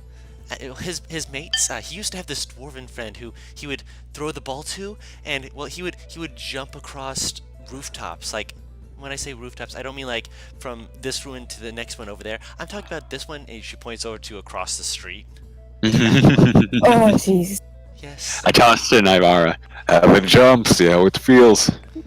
You catch it. It gives you that burst of invigoration, that spring to your step. You're like, okay, I have this. Okay. She's gonna jump and see exactly how high she can. What's your strength? Same as me. Yeah. You jump exactly the same height. You can actually get up right next to ait'seh on the roof. They're gonna just hear her like squealing laughter, just like that fade. Like she fucking lands on the roof. I do hope you know how to get down from there. Oh, I dear. grab it and make sure she's still holding on, then jump down. She's gonna grab onto his shirt. As you both jump down, you see the little woman go, "Oh no!" and she throws her hands up, and you see her cast Featherfall. Oh! She got worried for you. And you kind of just gently, just slowly, just feet on the ground. She's like, I'll put the orb in my backpack. He said, "Be careful. bag. Off of roofs is nothing for." Have lady you purchased that yet? Yes. Yes. Okay. No worries. He paid me the money. Don't worry. I would not let him walk outside with it. He's already outside with it. Well, of course. Well, I wouldn't let him walk outside with it without paying. Fair enough. Just want to make sure. Keep wizard friend honest. She kind of taps the side of her head. Don't worry. I'm quite clever. Ma'am, now that I know that you can actually use magic, Yes. remember that feat that I took, the fucking spell book? I'm assuming I just gained that on my person. She's going to hold the book out to her and ask if she has any spells she can write down. Ritual spells, I'm assuming would be what they call them. Right. What was the class that you had wanted to take from for the ritual spells? Honestly, I have no idea. I'm wondering if sorcerer would be helpful. But at the same time, Either sorcerer or bard, since they're both charisma based. Would be best for you. yeah, probably. They're both charisma based, and warlock also does have a few. But let me see here. I would figure sorcerer would probably have the most. I'm gonna look at that real quick, see if I can. If you want identify, go bard. If you don't, go sorcerer for all the basically Well- more offensive. I mean, since you have identify already, it would be a moot point. Well, if we get separated. Sorcerer has 4. Bard has. I'm being really nice here, just letting you know what's going on. Thank you. Yeah, I know. Bard has more ritual spells. Sorcerer has like 4. How many does Bard have? Technically a lot. 1, 2, 3, 4, 5, 6, 7, 8, 9, 10, 11, 12. Holy shit! Okay, yeah, Bard it is. 15, 16, 17, 18, 19, 20, 21, 22. You're so good! 26. Is this only for Bard? This feels like more than Bard. Okay, so yeah, no. It's less than that. Okay. I Yeah, was I gonna was say, gonna Okay. say Bard but does it's not have still that many. 1, 2, 3, 4, 5, 6, 7, 8, 9, 10, 11, 12, 13. So it still has 13, which Hold on, is more than 4. If you can give me a second to look through my book, because I thought it was just like any ritual spell. I didn't know I had to pick a class for this. It does mention a class, which go ahead and look through the book by all means. Thank you. Warlock only has 4 as well. Well, Bard should be the obvious, just in case it Yep, wizards have a lot more just because they're wizards. How many do fucking wizards have? We got like 9, 10, 11, 12, we got like 18. 13, 14, 15, 16, 17, 18. Exactly 18, surprisingly. that's across all levels, not like 1, 2, or Yes. 3. No, that's including all levels. Yeah. So I should probably do Bard then. Go with Bard. Okay. It also says that I already get 2 first level spells. Yep. In the book. Is there a specific 2 that you'd like? I'm going to have to look up ritual spells. I'm going to presume, because this is you. Forgive me for presuming, but I would presume Speak with Animals is one of those that you would like. Probably, yeah. Some of the other first level ones, there's only like 5 of them, are Comprehend Languages, I already Detect have that. Magic, Identify, Illusory Script, Speak with Animals, and Unseen Servant. Mhm. I mean, since I already have comprehend languages, I can just jot that down later. But This is true. I guess speak with animals and I'm sorry, reread the list. I've already forgotten. It just Detect went. Magic, Identify, Illusory Script, Unseen Servant. I guess detect magic would probably be the best thing. Good choice, because I didn't pick that one up. Speaking of which, does she have any scrolls of magic casting of anything? My husband had a few. Come back inside. She motions you to follow her back inside. Yeah, I'll follow her. Do I add these to my spell list, or do I have to make a certain thing? You can add them to your spell list. And when you do on the spell list, if you want, you know where the little circle is that has the little red dot? I see the circle, but I don't see the little red dot. Where you see where the circle is Oh, yeah. on the circle, it'll turn it into a red dot. Yeah. If you want, you can make it so all of either your ritual spells have the red dot to let you know that those are in the book, or you can put those on your normal spells so you know that those are the ones you know, and then the ones without the dot have the ritual. I'd say making the ones... I'd say the red dot for the ritual ones. Yeah, that way you know if like, hey, you learned a new spell and it's a ritual spell, you can have that put in the book. God damn it. Love you guys. So you go inside and she begins rummaging around and she pulls out 2 scrolls and then she sits down. She's like, "Oh, one moment," and she goes in. You hear her rummaging around again. She pulls out another 2 scrolls. She kind of looks up at you, Naivara, and she kind of goes, "I think this one might be a little bit more fun for yourself." She holds it out to you. It's only 35 gold. Consider it a nice little gift. She's gonna hug her before she pays her. Oh yeah, she's gonna- said, "Oh," she pats you lightly, and she's like, "You remind me just so much of my children. They've been gone so long, and it's nice to speak with people. Have people just just stick around, listen. Thank you." The scroll she hands you is actually a scroll of Unseen Servant. Oh, lovely. I'm gonna have some fun with this. Now you get the joy of copying the spell to your spellbook. Which she does have the ink for that as well. It's 50 gold for that ink. Okay. Which if you want Which to get, puts me at 199. okay. And if you want to get more ink to use later, you can do that. Or if you want to just buy that later. I'll just buy this for now. Okay. And the 2 spells that she hands out for Ixius to peek at, they're 1 Abjuration and 1 Evocation spell, respectively. The Abjuration spell.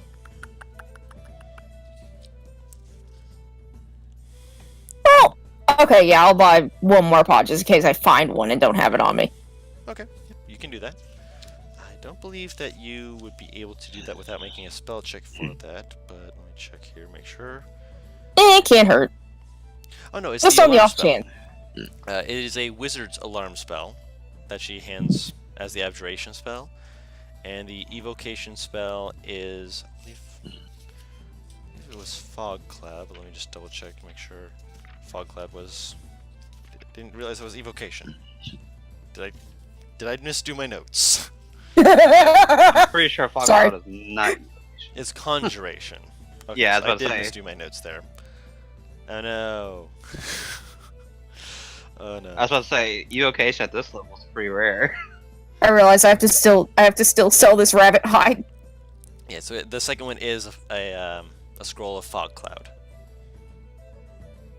And how much is the Fog Cloud? Fog cloud is 40 gold. The alarm spell is 50 gold. I'm just gonna buy the Fog Cloud. Okay. So she gives you that one. She puts the other one away. Is there anything else I can be of assistance with? That's everything. Thank you. Not a problem at all. Glad I could be of assistance. We'll remember to come visit when we can. Whenever you can. I'm not in any rush. I'm just selling my little bubbles here and there. And just nice.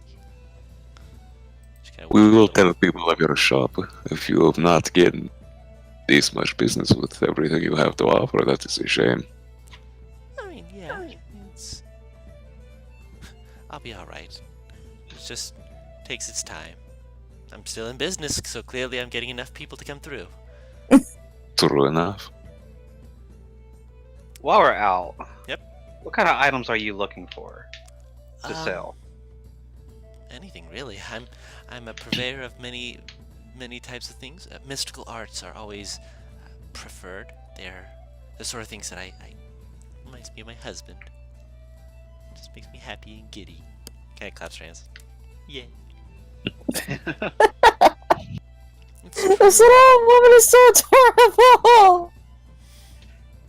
If we get any items that we don't particularly use, we'll bring them back here first if we can. Sure. If by all means, I'd be happy to purchase them from you. Actually, Huh? I will sell her one of my longswords. Oh. Sure. It's just a standard longsword, right? Yep. She kind of like looks at us like, not exactly what I'm used to selling, but I suppose I could find a niche for it. I'd be willing to pay you 12 gold for it, if you'd like. Perfectly reasonable. Better than 0. Right. As she pulls out 12 gold and passes over, and she takes the longsword, and she's like, it's a very well crafted blade. I can appreciate a blade of such craftsmanship. She gives a little nod, holds it up, just like, yes. Anyone who buys Alright. Oh. Does she know anyone who would buy hide? Hide? Hunter's Guild, mostly. They are the people who tend to do the most hunting and purveying of such things. Although, to be fair, if you're looking to sell it, there's a few leather workers in town. Oh, my cousin! Hold on. She goes off to the back. You hear a little... Yes, good. Where's my sand at? She runs back out and she has a letter of introduction that she hands you. Take this to my cousin.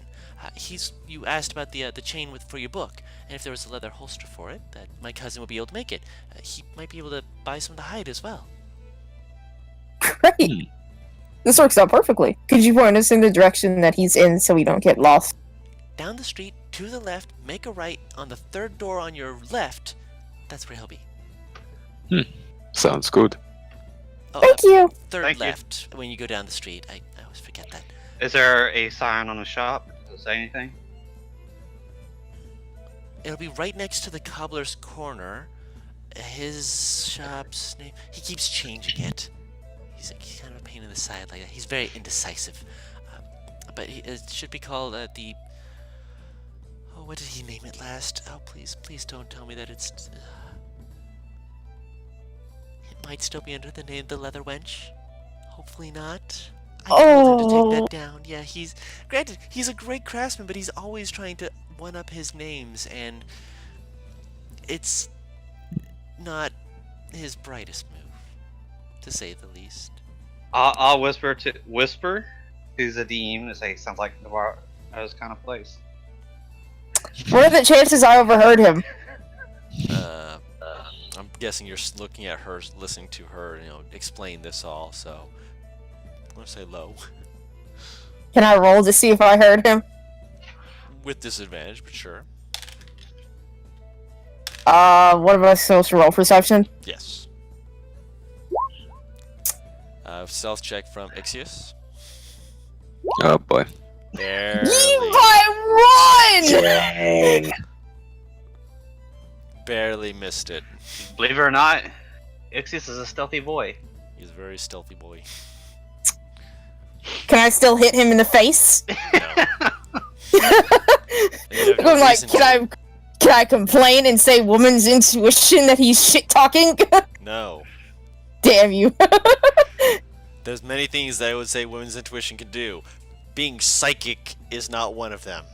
I am It was technically. real close. Really close, but not technically. You probably heard the word place. Probably. And you kind of look back and he looked as innocent as he could be. He looks about as innocent as the fucking raccoon caught eating out of the fucking cookie jar. Or a corn snake eating an egg.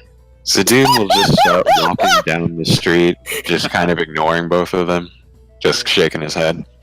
Also, now that I remember I have the ghoul dart, would there have been time to have that made into a proper ghoul dart with it's only a finger right now, so I can only poke people with it, but Right. I can only poke people with it. I just imagine so you Steve just take that sneaking to the- behind someone. You take that to dark scale? yeah, You sure. could make that into an actual dart. I'm gonna go with Navarro to Okay. her cousin's Yeah, place. for the this would have been chain. something he would have been able to do earlier on in the month, so you guys are still Yeah, together. We're not splitting the party here. You guys are going to be going on to the Colossi soon.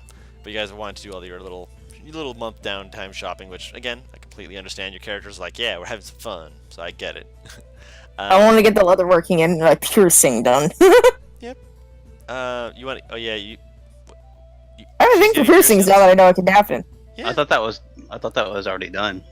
No, that was done for Alex, that Ivara. Oh, Yeah, Navarro still needs to get piercings and such, which not many people are going to do piercings here. Can I roll investigation I'll and see pull if out a perhaps? dagger. Like I can do a piercing. She get. I open my mouth and you see the fang.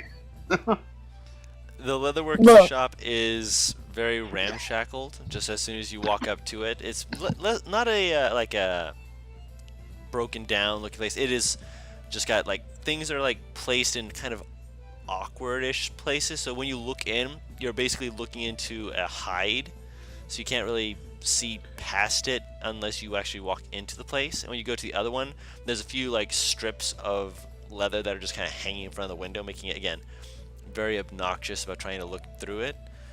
When you actually do enter the place, it is a thick, heavy scent of tanning fluid. It's like this stench that just kind of hits your nose. You kind of scrunch up. It's like, ugh.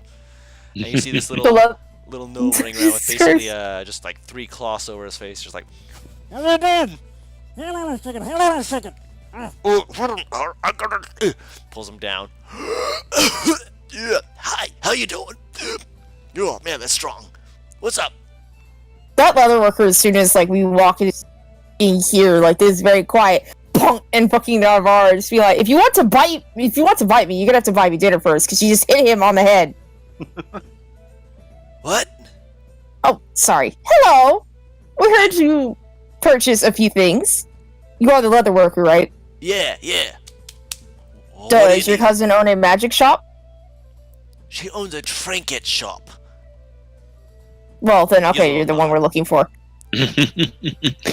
Zadim pulls out the sword and he'll say the Awaken. activation word, and he'll just kind of look the guy in the eye and say, "If you call this a trinket, I am very interested in what you have to offer."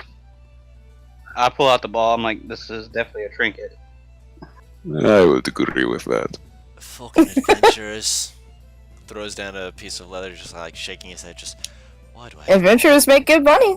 This is true, which is why I'm saying fucking adventurers, because I know that you also let it go because I've got leather working that you need. Well, he needs leather work. I just need to sell some hide to you. Oh, what I'm kind of hide? curious as to what these are. Rabbit. Rabbit? Oh, yeah, sure. She's gonna place that 3-pound fucking giant hide on his fucking counter. Oh, God, that's right, the huge rabbit. He kind of stares at it for a moment. Huh. Oh, you've been to the Thunder Slope. Ah, good hide there. Haven't been They're there normally this before. big. Depends on the season. This is still kind of points to it. This is still winter rabbit fur. It's not going to sell as good this time of the year. We're going back into spring, but Bro, so really okay, good I'm sorry. next What year. does this? What? You said winter rabbit, which immediately makes it white in my Yeah. brain. Isn't it? Yeah. Can this be made into like fashion statement? Would you like it to be made into a fashion statement? What would be good? That's what I'm What sitting would here you trying want? to think. Make a rabbit fur hat. Make one of those things that you put around your hands, like hand muffs. Mittens. Yeah, that works too. Mittens? No, Gloves. like the tube, like people put their hands into. Oh, I know what you're talking. The Ooh, little, that would be like nice. the little hoodie. The one with the little thumb. Yeah, yeah. Well, no, not Like- not like the a hoodie thing. pocket It's almost? pretty much like long fingerless gloves, if what I'm understanding. Kind Is of. It's Oh no, I know what you're talking about. I know what you're talking about. You it's like, like it, the it tube. covers like the lower half of your hand, kind of. Yeah. It just goes. I know what he's talking about. Oh, that would be neat looking. Tube Alright. hand guard? Oh, that's guns. Oh my gosh! Let me see if I And can find an warmer? image for. You know, I That's just just tell them showing what I hand need, warmers. and then let her go on. Tube shape. Whatever. I'm thinking like the little like you know the hoodie pocket things where the old ladies with their hands in them. Yeah, like that. Yeah, like that. That's what I was thinking. Like hold on, let me. Yeah, I'm trying to I found find it an if you image. I found an Yeah. image if you want. Yeah, They're called arm warmers. It's I called did- a muff. Hold on, I'm gonna just pull this over here. It's called a muff. That's what I'm thinking of. Ow! You see it on the stream? I'm not on the stream. Hold I'm up. not on the stream. I'm sorry. Yeah, it's a fashion Something- accessory that was like briefly made a return in the 1940s, but it was popular Something also like in the that. 17th, 18th century, something like that. I mean, No, you can make that if you want, but that also was not what I was talking about. Dang it! No, I'm talking to what I just sent in the Discord. Is it something like that? No. The hell? I think I know what you're talking about. But it's not fingerless gloves exactly. No, but I mean, make it into whatever you want. I'm trying to find a reference. You know, I'll just make it into those kinds of gloves. Fuck it. Okay, so you're asking for him to make them into a pair of white gloves? Oh wait, I think I might have found what he's talking about. I'm trying to look for a good reference. I tell him I need No, the leather no, holster I mean, for my. These are pretty cool my too, book. but these are also. Oh yeah, what that's I was- not gonna be a problem at all. That will probably take like an hour to make, depending on if you want pre-made hide or if you want it like actually shaped around the book. How long would it be if we shaped it around the book? It'd probably take me. Oh, God, yes, 3 to 4 finally. hours. You said 24. No, 3 to 4.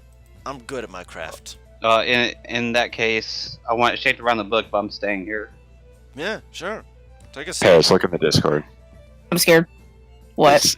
It's fine. This is what I was talking about. Okay. Oh! That is a muff. Yeah, that's what I was talking about. I literally had that on the stream where I said that it's called a muff. And I I'm said sitting I there wasn't thinking on the that you stream. talking about so... some badass And stuff. then you said no, that's not it. So I thought you were talking to me. No, sorry, I was talking to Paris because she was putting stuff in the Discord and was not right. Make something like that. Fucking Okay. So, Those look like Star Powers gloves. probably. So you basically ask him for a glove that's not a glove. It covers just the arms and the back of the hand, hooking over one finger. He's kind of just like, I could I get want that him done long easy. enough to the shoulder if he can manage. So these aren't leggings. These are armings. God damn you. He kind of like looks at it just like, I mean, it's 3 pounds. I could probably cut that into strips. Able to do that. Have to cut off some of the fur to get it so it's summer appropriate. But if you're looking for something winter appropriate, I can keep them long, keep the hair long. It'll be a lot. Just it won't tickle your sides. probably I've got a strong solution that I can put this in. It's got a little bit of my own little pizzazz to it. Probably could get it done within 24 hours. That would be wonderful. Can you make it black? It wouldn't do to clash with my outfit. I mean, if you think about it, having it be white means it'll stand out more and make it, pop. Kind of like points you just like, eh. If I try and dye this white fur black, it's more Okay, likely fine. going to come out gray. Fine, you got me. Alright. Great! How much? For 2 of these arm thingy, that's like, for tanning it, you're already probably like 8 gold. Wonderful! And how much for the holster? 5. I give him 5 gold. She's gonna What have else does he have around the shop? Leather, lots and lots of leather. Alright, cool. Any quivers? There are a few quivers. Where's the quiver? Yeah, quiver. Oh. Are there Yeah. any that are either bigger than mine or maybe look different, have any kind of different markings on them, different effects, if I can try and tell that? Make an investigation check. There's some that will be like just blatantly in your face obvious, but some that will be, less. Well, we see why I don't roll investigation. Well, I mean, to be fair, you're still going to see a good majority of them. There is one that is, I'd say, about a good couple inches bigger, completely in radius. So it's Ooh, can I ask uh, for advantage if I ask Bright Eyes to look with me? Bright Eyes is in the shop. I mean, she's been she with us the is- whole time. Yeah, she's been with you the whole time, but I'd say that if you had her trying to look around it might be disadvantaged because she might try and eat the leather. I have fed her today. She wouldn't try and eat the leather. Well, she might try and eat it anyway. she's still a griffin. Fair enough. Which she's kind of like looking at some of it, kind of glancing at you like a dog, just like opening your mouth slowly at one of them. I glance right back at her and say, "No, Kind you of know moves better. over, lays down. Good girl." Kind of snorts and just kind of lays down, curls up, and the gnome guy looks at her just like, that there's a griffin. You are indeed correct. What the fuck is that doing in my shoulder? You know what? I'm just going to be happy that it's a patron. Hello, Griffin. Looking over the quivers, one of them is indeed bigger. Mhm. All of them have intrinsically carved into it this dark leather undertone of just like various scenes that are carved into it, ranging from mountain ranges to forests to battles to just simply just making it look more aesthetically pleasing. Not one of these is just a plain quiver. All right, I will turn to the shopkeep and ask him if he could tell me about any of the larger quivers, if they have any sort of magic woven into them. No, they're going to be mostly your standard fare. That one there is a standard quiver of 20. That one there's a standard quiver of 25. That one there's a standard quiver of 40. That one there's a standard quiver of 45. If we try and go any bigger, you'd have to be like a Firbolg or a Goliath to actually be able to carry it around with you without all the arrows just flopping off your back, because they get a little bit unwieldy after that point. Actually, 40 is about what I'd say for you, but I mean, if you want to try 45, you can. I will turn. There's nothing in between 40 and 25, huh? There's one for 30, but I'm still working on the carving of the designs for it. All right. I will ask about the price of the one for 40. The 40? Let's see here. Let me pull up which one's the 40. I got specific carving designs on these that I do love my carving. That's what I make my money off of. 3 gold. 3 gold. Yeah. I will pay him for the quiver. You have What is- that will hold 40 bolts now. What is on the quiver? This one has scenes of mountain ranges, and in the center of it, as you kind of turn it over, like if you had it on your back, there would be a symbol carved into it that looks like a some kind of large creature that's kind of spread into the mountain ranges. Looks like it is the form of some kind of animal, probably a cat from the look of it.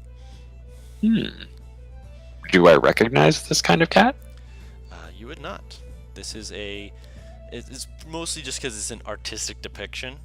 Gotcha. So it'd be like looking at what would be the kind of like looking at a Japanese picture and looking at like some of the side profile stuff and be like, you can presume that it is a cat based off the imagery of it, but you wouldn't be able to know the exact subspecies of cat just from looking at it. Gotcha. Okay. I sling that onto my back, take the arrows out of my old quiver, put them into my new quiver, put my old quiver back into my backpack. Okay. So you now have a quiver that will allow you to hold 40 arrows in the quiver. Wicked. Right? And going over everything, he quickly begins shaping the leather around the book. As he says, it only takes him like a couple hours to get it working right. While he has that, he has the hide put into a vat. He just kind of shoves it into it, just like, there you go, sit tight. Keeps going and working on everything. If you guys want to, Did he make it where like the 3 gems are visible? Did he make it where like the 3 gems are visible? I mean, yeah. It's just gonna be a little longer. It's like half an hour or so. Yeah. So just carving it out and making it wrapped around the book, which you'd get done within a short time. Yep. And I've already paid him, so. yep, you guys paid him. And now I leave. Shall we go to where or I don't know if it's today's the day, but Tomorrow. I'll say. Oh, okay. I want to go. Colossus. I want to go clothes shopping to find something that fits those fucking gloves. Oh boy. Real quick, Guru. Mhm. I just want to make sure I got my Gorgon armor. Yes, but at before the end of the month, you would have been able to get them to make you the Gorgon armor. Cool. I'm assuming I have my spears. He said it'd Yes. take a day. It was made the next day. It was ready to go. It was. They were on point with it. So that adds 1 to my armor class. So it'd be plate armor +1. Plate Now armor what's- plus. What should I do 1 for the plate spear? armor, hell yeah. What should I put for the spear then? +1 spear. Awesome. It is not magically +1, just so you are aware, but it will have the reference of a +1 magical bonus because it is a weapon that is made for the Gorgon horn. It is going to hit pretty hard. So it's +1 plate armor? Are you sure? Yes, it is +1 plate armor, but it is not magically +1. Okay, just making sure. Yep, I've been making sure to specify these are not magically +1, but they are +1. Mhm. So if you drag and drop a +1 plate armor, that'll give you the proper AC with your current bonuses. So you guys get all your stuff together. Naivara, you are able to look around through some of the clothing areas, and there's a few that are quite nice. Most of them that would kind of match with the white of the snow rabbit fur would be ones that have like more white accents to them, like white woven into like the seams and such like that. There's a few that are in greens, a few in black, a few in browns. Is there a specific pattern color you were looking for? I was hoping for something that was mainly white, simply because accents would make it look worse. At least white on the sleeves. I just imagine just Ixius and fucking Zadim just like, oh god. And that's you're like, I'm gonna go shopping to get accessories. Have fun. I'm out. Oh, it's too late for that. For someone who lived in the wild, you care a lot about your looks. My looks are how I get things. Girl knows what she wants. If you're looking for like a pure white like shirt, like basically you'd be starting to look like a Rey from Star Wars at a certain point, but there is a white shirt. No, you not get. pure white, just white with different colored accents. Access to that. One of the main ones that you have would be like an off-white kind of very, very, very light gray, which is basically white, but it has accents of different shades of gray within it, as well as a few of on the back. There is the image of woven into it of browns and blacks of a cat. Ooh. Perfect. And yeah, that's just 5 gold for just the shirt. If you're getting the full clothes, it is 10. I'll take the full clothes. Okay, so 10 gold for that. With the black and browns, it makes it so the transition for the belt and the pants to kind of a brown to black, a little bit more understandable, but it looks quite nice on you. I'll be able to modify it. Of course. For once, proficiency in Weaver's tools makes it worth it. Of course. I need to buy white fabric as well. White fabric, you can probably get about a couple spools of that for 2 gold. Are you? Got You're it. not a no. You're an outlander. You're not a guild member. Nope. Yeah, I was about to say if you were a guild member, they probably would have sold it to you for half the cost. But nope, you're not. 2 gold still isn't too bad. No. So you've got some spools of white fabric. You're dressed to the nines. You guys got your armor, your weapons. You're like, yeah, we got all our stuff. And the next dawn will begin to rise up. And as you guys are preparing for the day, this is the day of the Colossi walk. You guys are gonna head on over, Mm-hmm. I'm gonna grab my stuff and then head over, yes. of course. So you grab your stuff, you get it all strapped to your backs, ready to go. Making your way down, you do see more than a few other people running around getting ready. As you get over towards it, you see many people are moving in towards the stands to, take their seats. There's a lower level where the gliders are, which, if you guys are wanting to go on to the Colossi, you just head down that way. Alright. And immediately as you start getting closer to the stands, you can hear the distant. Another minute will pass.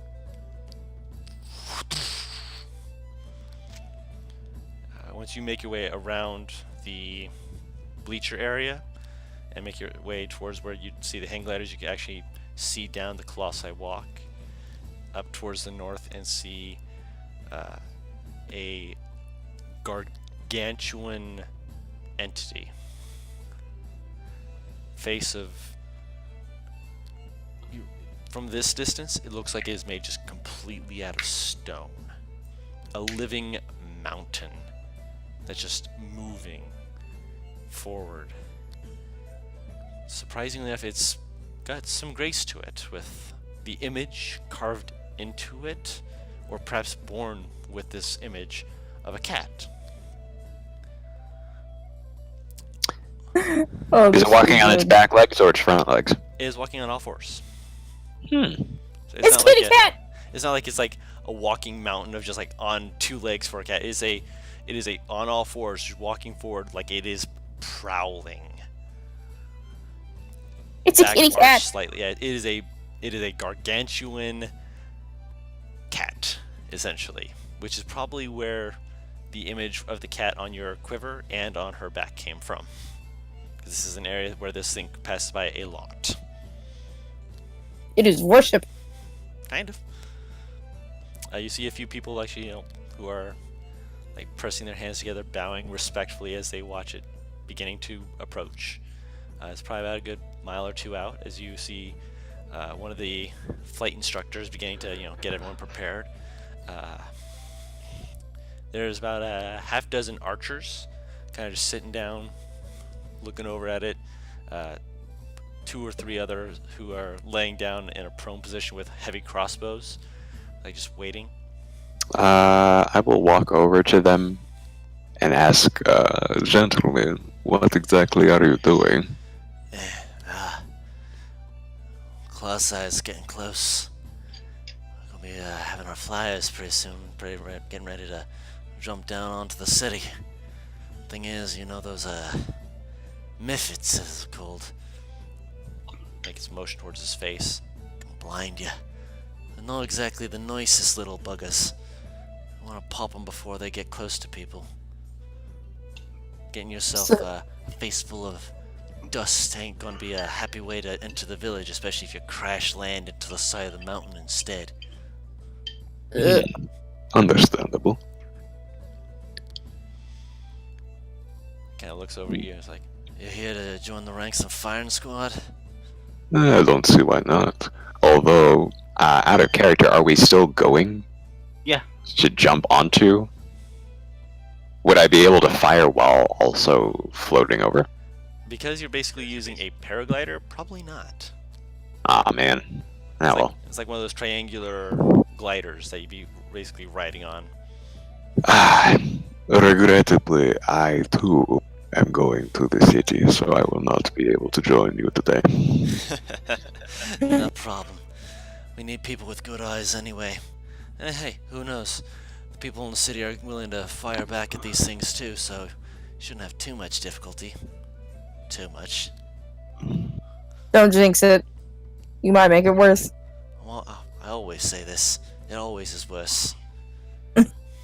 Would it be safe to assume that this glider is going to take a dex check? That the what's gonna take what? The glider. Is To it going glide to- onto it? Yeah. That's going to Is it- take what? A dex dex. check. Check. Check. Dex or strength. Dex is to guide it, strength is just to hold on. So basically you can Dex. jump off and just let the winds take you, or if you're trying to actually guide it, it'll be a dex check. Well, in that case, I want to enhance my ability to dexterity. Okay. Luckily, I have the same for either. So you both are just like, quick, enhance ability, slaps your chest. Okay, we're good. It takes... You're a ranger, you should be good at dexterity already. You say that, but My dexterity is the same as my strength. strength, so His wisdom. technically. And my wisdom. I have 3s for wisdom, intelligence, dex, and strength, and a 5 for charisma, because of course I fucking do. Wow. Yeah, warlocks, man. I have a 3 for dex, 2 for con, 5 for int, 2 for wisdom, 4 for charisma. I have 1 for my constitution. Hey, that one had to go somewhere! You guys are just super powerful people, just getting ready to jump off onto this giant mountain cat. Oh no, I do not trust that my fucking strength/dex save will not fuck me up like it always has. Alright, so you're moving over, getting ready to grab onto the glides. Bright Eye is just kind of shifting, bouncing, ready to go. Mm-hmm.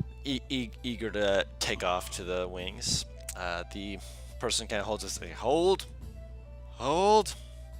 waits until Colossi takes another step. He's like, you hear him kind of just counting to himself, and then takes another step. You see it. You can now hear it as it is moving closer. It's probably another 10 minutes before it actually moves up in front of you, but the whole time you can hear it moving, and each motion is like the grinding of stones as it moves forward, and then the louder with each footfall. Occasionally you see it kind of move to the side, kind of like brush its side against one of the walls before sliding over towards another side to... Oh, I am sink. excited to explore the sides of this Colossus if it drops gems. And as it gets to that 10-minute mark, you hear a 10th boom, and he throws his hand down. Go, go, go! And All right. I'm not gonna lie. Mhm. I thought you was about to do Mel Gibson from Braveheart. What? Start doing some... Hold. Hold. As soon as that football ball goes, he's like, go, go, go! Dive, I go. dive. So you guys... Jumping.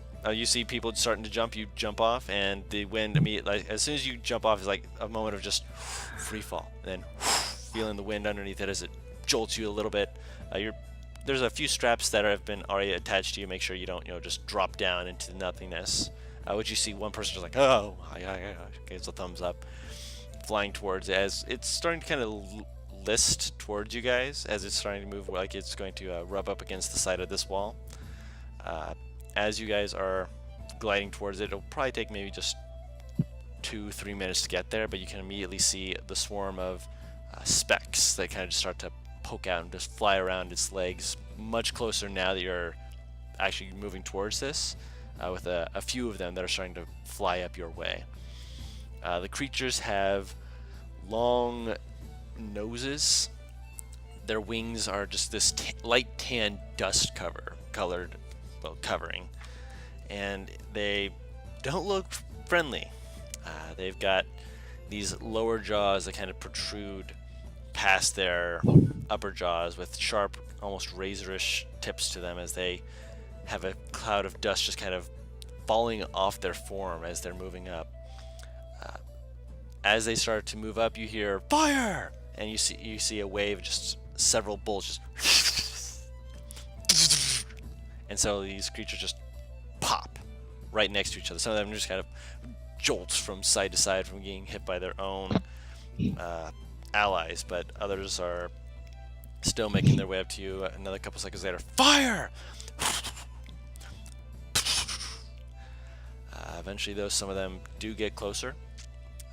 Some of them actually move on towards one of the hang gliders near you, and you see them just kind of jump on. One of them kind of grabs hold of the glider and just starts dragging nails through it, and you hear the ripping.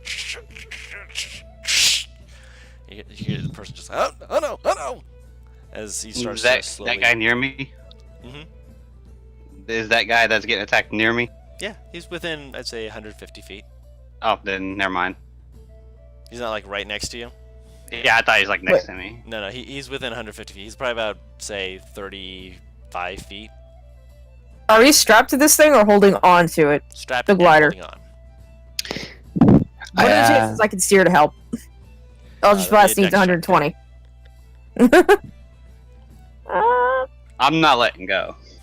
At all. Whoops, 13. You said you did enhanced ability, right? He did it on himself. Does that, or does it do for everyone? No, it's on himself. 13 is actually just about what you would need for that. So it's not super accurate. You're like a little bit to the left of him, but you are pretty close to him. As some of the other ones kind of start noticing you, kind of like pointing you, kind of like making this very wheezy.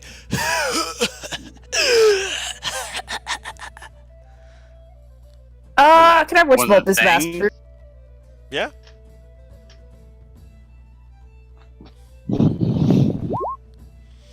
That'll hit.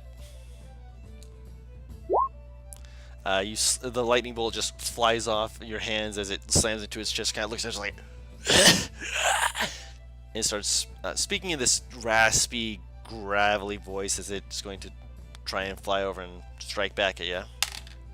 Not with the 3, it's not. So if you want, you can use your action to just keep that. Oh, you use Thunderbolt, not Witch Bolt. Thunderbolt, not witch bolt. Yeah, it's right up on you. It's trying to knock you off your glider. So I'm gonna witch bolt it now. Do it. I'm going to use Toll the Dead on it.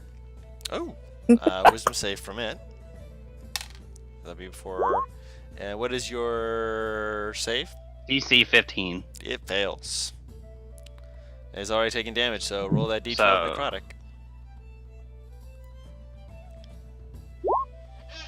Alright, so it's taken 13 points of damage. Let's see here. I cast light right onto its face so that it can't see. So you're going to fly up right in front of it to touch it? Yeah, I'll smack it right in the face. BAM! Okay, so roll a dexterity check to get over to it. Okay, let's see. Whoa, holy Yeah, crap. Damn, Basically, it's like a drive-by slap. Just Nice. and all of a sudden, basically its nose is what's glowing. It's kind of like looking down, and just like, what the hell? What's going on with my nose? just love the image. It's going cross-eyed. And the I reason love the image. I chose Toll the Dead is I don't have to let go with it. You just look at the thing. I mean, you're strapped to the glider, so even your hands are free anyway. Yeah, so you'd be Yeah. able to make hand motions if you needed. If You'd needed, just be but quick. I'm not. They'd just be. Ixius would not. There's a I love somatic the idea. motion point. I love the idea of Zadim just like fucking flying by, just bashing it in the face, and then continues off. This creature is still alive. It's kind of blinking rapidly, just like, what the hell? It took psychic and now I can't see. So if you want to witch bolt the son of a gun, you may. I want to look at something real quick. And now she's. Oh, by the I way, want to before kind he of. left, I put Mr. Doodles in the pocket dimension. Yeah, no worries. I want to see what happens if I put sleep on this thing, because it Okay. says 5d8, Okay. which is I'm guessing you're aiming it at it and its two friends. yeah. Okay. So if you want to roll for sleep, roll to see how much HP you'll be knocking the hell out.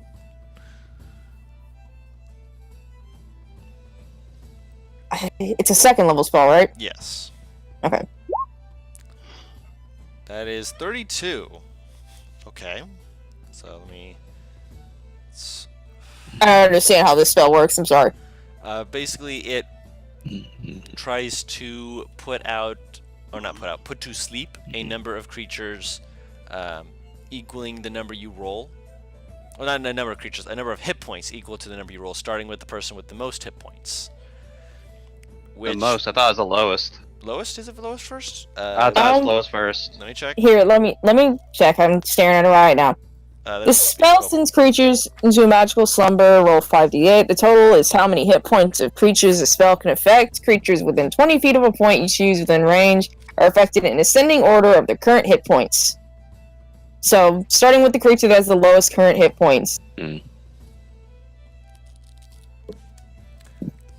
Okay. Let me check something here. Creature's hit points must be equal to or less than the remaining total for the creature to be affected. So if a creature has temporary hit points, it technically would have more, and the spell wouldn't work on them. I don't understand what it means by a creature's hit points must be equal to or less than the remaining total. Meaning that if they exceed what your spell casts, they're not put to sleep. Ah, so if pretty much if they go over 32, 7. then they won't. Yes. Oh, okay. Then they won't So, fall asleep. One of them is very confused as two of them just kind of go. You just kind of hear doon, doon, doon, doon, doon, doon, as you watch two of them just go falling into eternal slumber. most Yeah, likely. they dead. I think we're like, what, 1,000 feet up? Yeah. Almost, yeah, between 1,000 to a mile. All right in this particular place, you're about 1,500 feet up. That actually works a lot since they explode upon death. But there is still one of them left. He's just kind of looking between them, looking at you, looking at them. So roll an intelligence check to see if it. Nope, it is not going to go help its friends. It's going to attack you. That'll hit. Ah! Please tell me it's not a crit. I beg of you. No, it's a 17 Okay, thank God. for 4 points of damage, slashing damage as it cuts you. Punk! All right, I believe it was Deem who had gone. No, it was Ixius who had gone next. Yeah. So Ixius, what would you like to do to this guy who's attacking Naivara? Did it speak to us earlier? It spoke to you, but you did not speak its language. Unless you I'm gonna speak guess Mortal. it speaks. I was about to say, I'm like, yeah. Do you? Do I? Well, their character does. This one does not. I forgot what all I put on him. Ah, I do. You do You speak do. primordial. Yeah, you do speak primordial, and you heard her. You heard the first one, the one who had his nose lit up and then fell asleep. You heard him call flying meals. Fucker! You don't know what it said. I don't care. What does it say? Flying meals, delicious. Oh, wow. I am going to tell it in primordial. I suggest you stop flying. Oh.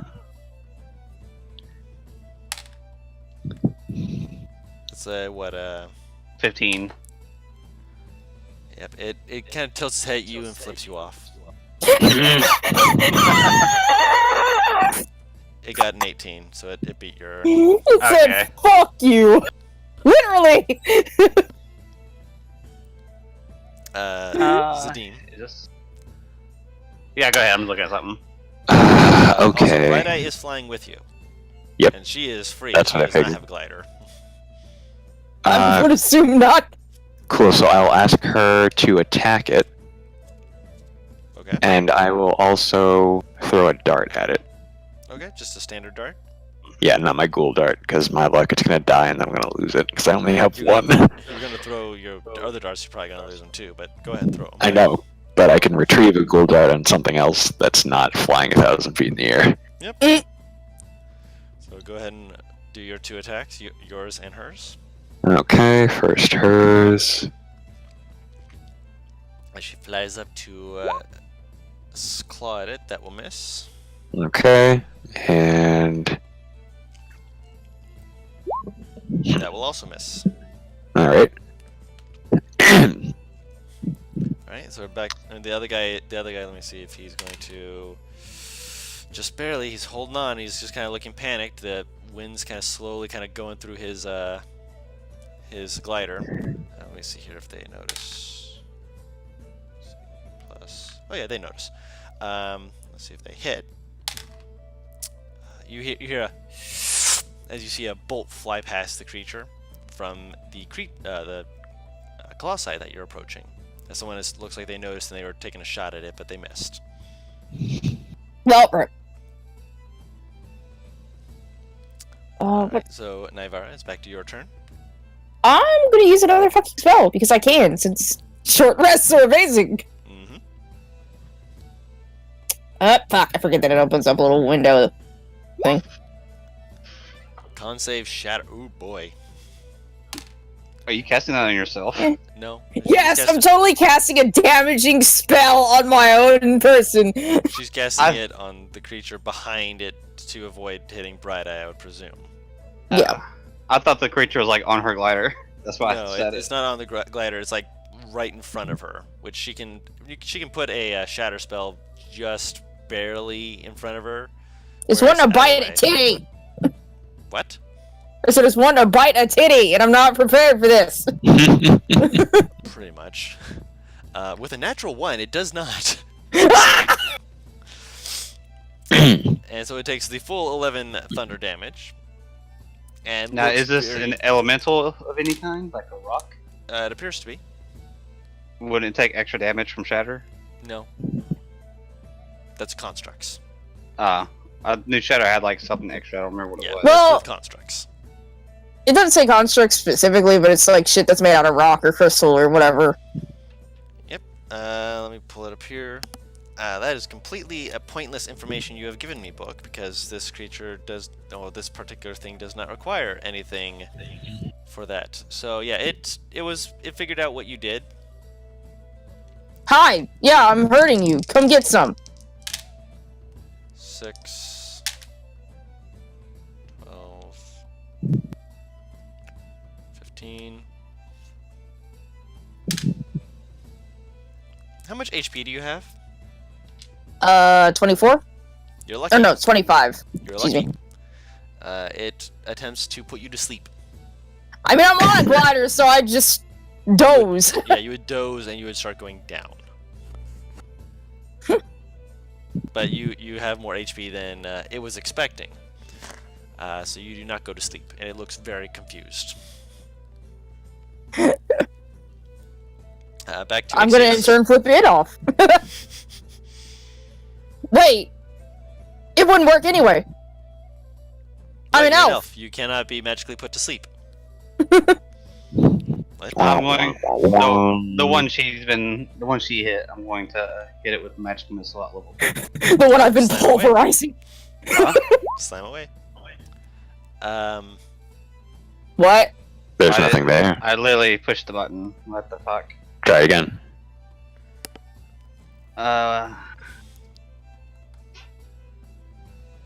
Where even is it on my attacks? Because I pushed the spell. Yeah, I gotta set that up later. What is it? 3d4? For first That'd be level, 40 yes. yeah. I did it second, so 44.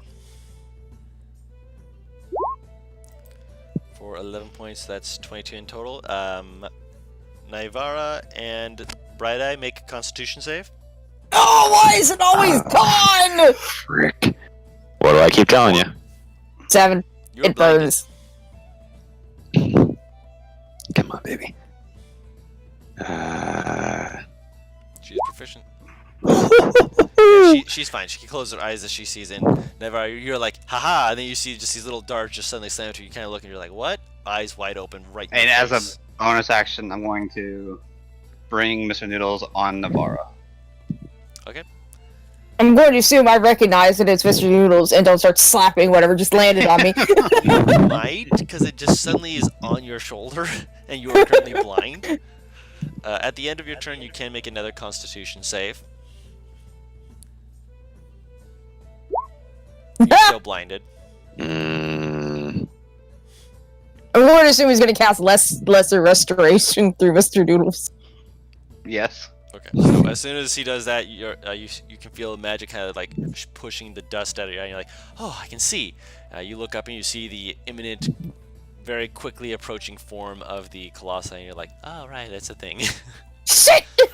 The other guy you see, he's still struggling to keep his hold. He's like, oh no. There's still the tears in his glider as he's definitely going much too low. He's not going to reach the landing area where everything's at. Can I grab onto him? You can attempt to. Strength? Yes.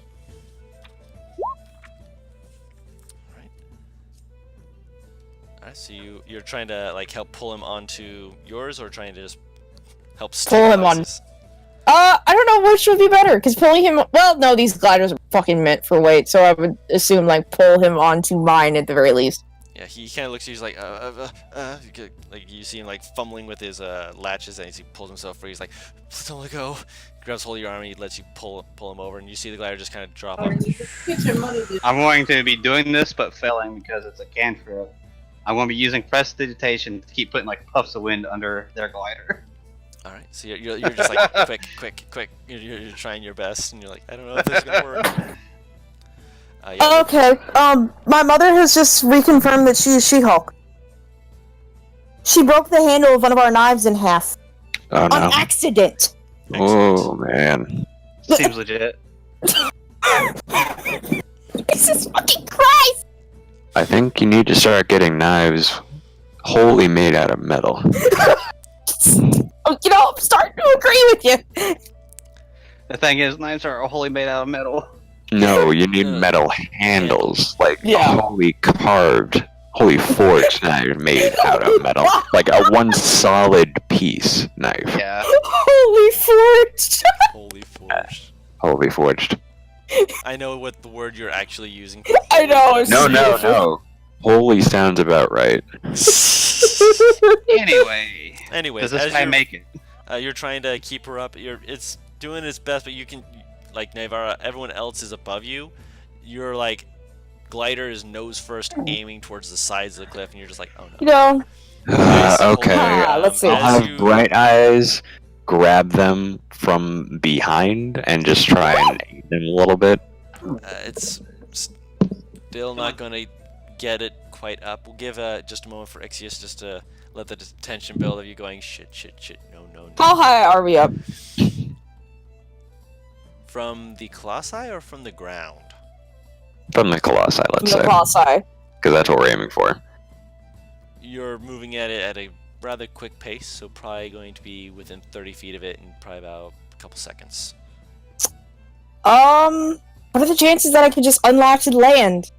Will it hurt? Yeah. I mean, I know it'll hurt, but will it kill me? You guys are above the landing area, except for Naivara, who is basically nose pointed at the Colossi's side. Ooh, Oh! that's not not the good. landing zone, so she is aiming for a crash at the moment.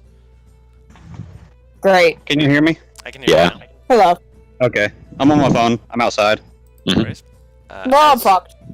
As you basically are high speed zooming towards Bright Eyes, trying to lift as best she can, you guys are watching this like, oh well, no, this isn't good. You see, Zadine, you would see it because you're definitely in an area where you can see it, and Ixius, you would see this as well. You see two figures wearing. You're not sure if it's one of them was wearing like a bear cloak, and the other one looks like they're wearing some kind of cat pelts. As you see them kind of move forwards, and both of them throw out their arms, and as they do, you see part of the stonework of the Colossi form just kind of crack for a moment, and then just vines snap out.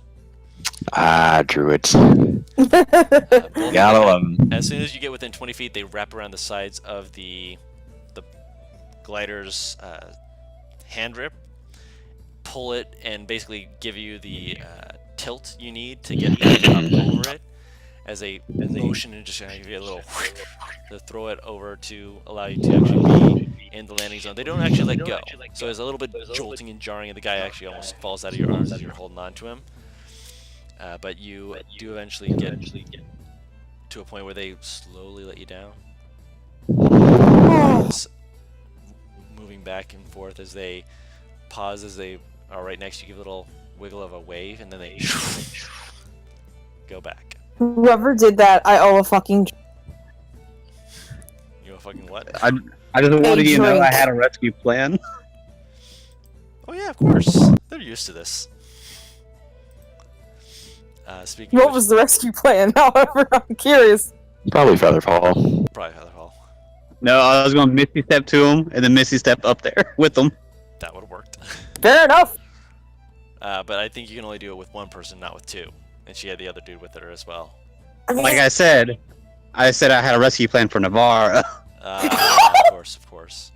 I have Misty Step on the staff now, apparently, so. That's still in progress. Damn! Yeah, he's not had the time to put that onto that yet.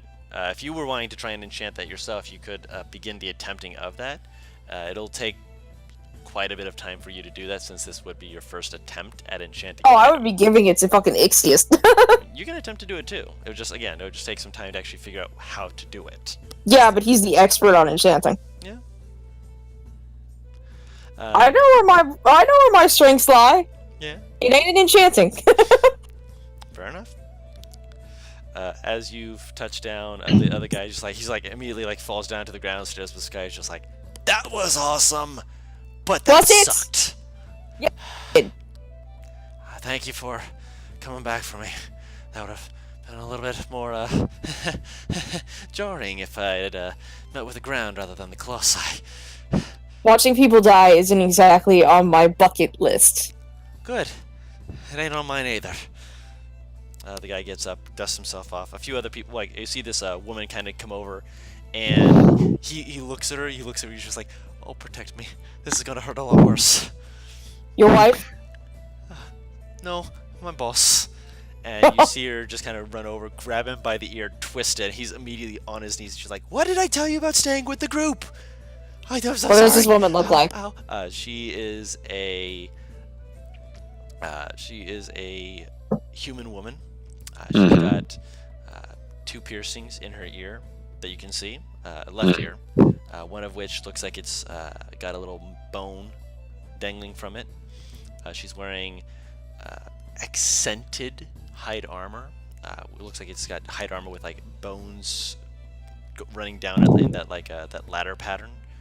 No covering to her shoulders, but she's got wrist bracers that have wolf head insignias carved into the sides of them.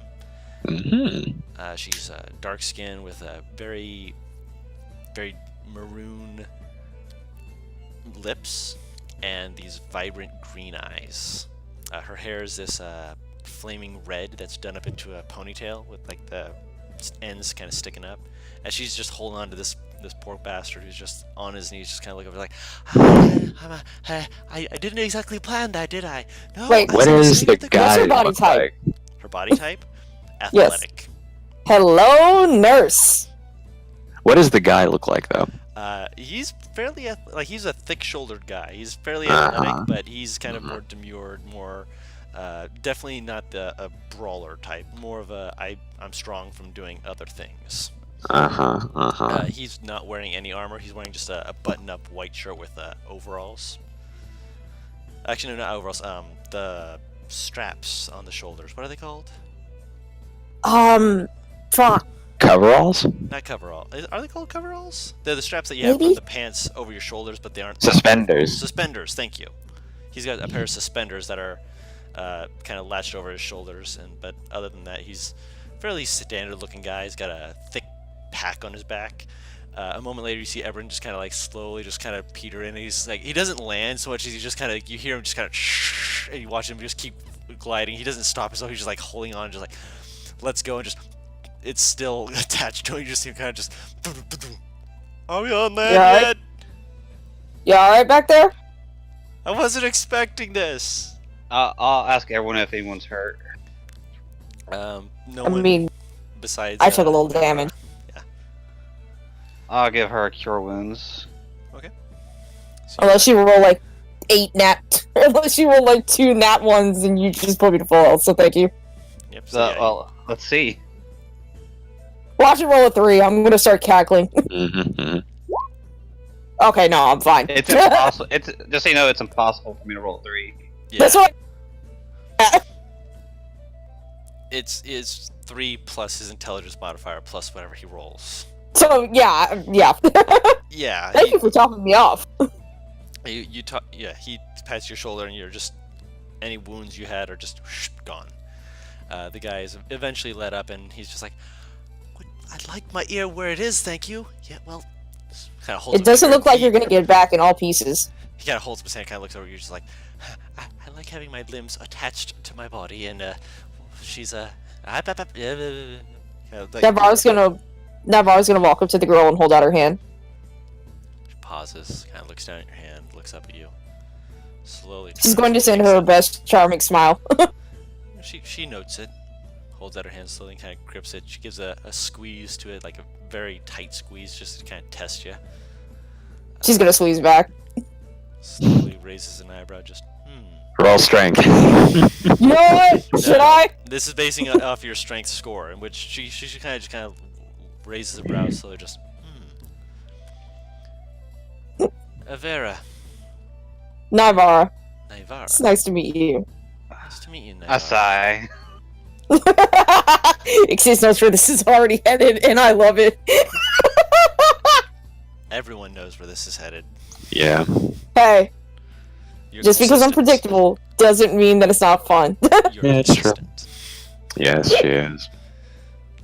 I bet it's about the guy just to call me out, by the way, because I could hear the mockery in his voice. How tall are you, by the way? Me? Yes. 5'3". And how tall is Naivara is what I meant to say. That's what I meant. Oh, 5'3". Okay, good. She's like 5'7". So she's a good couple inches above you. But she definitely gives you this winning just.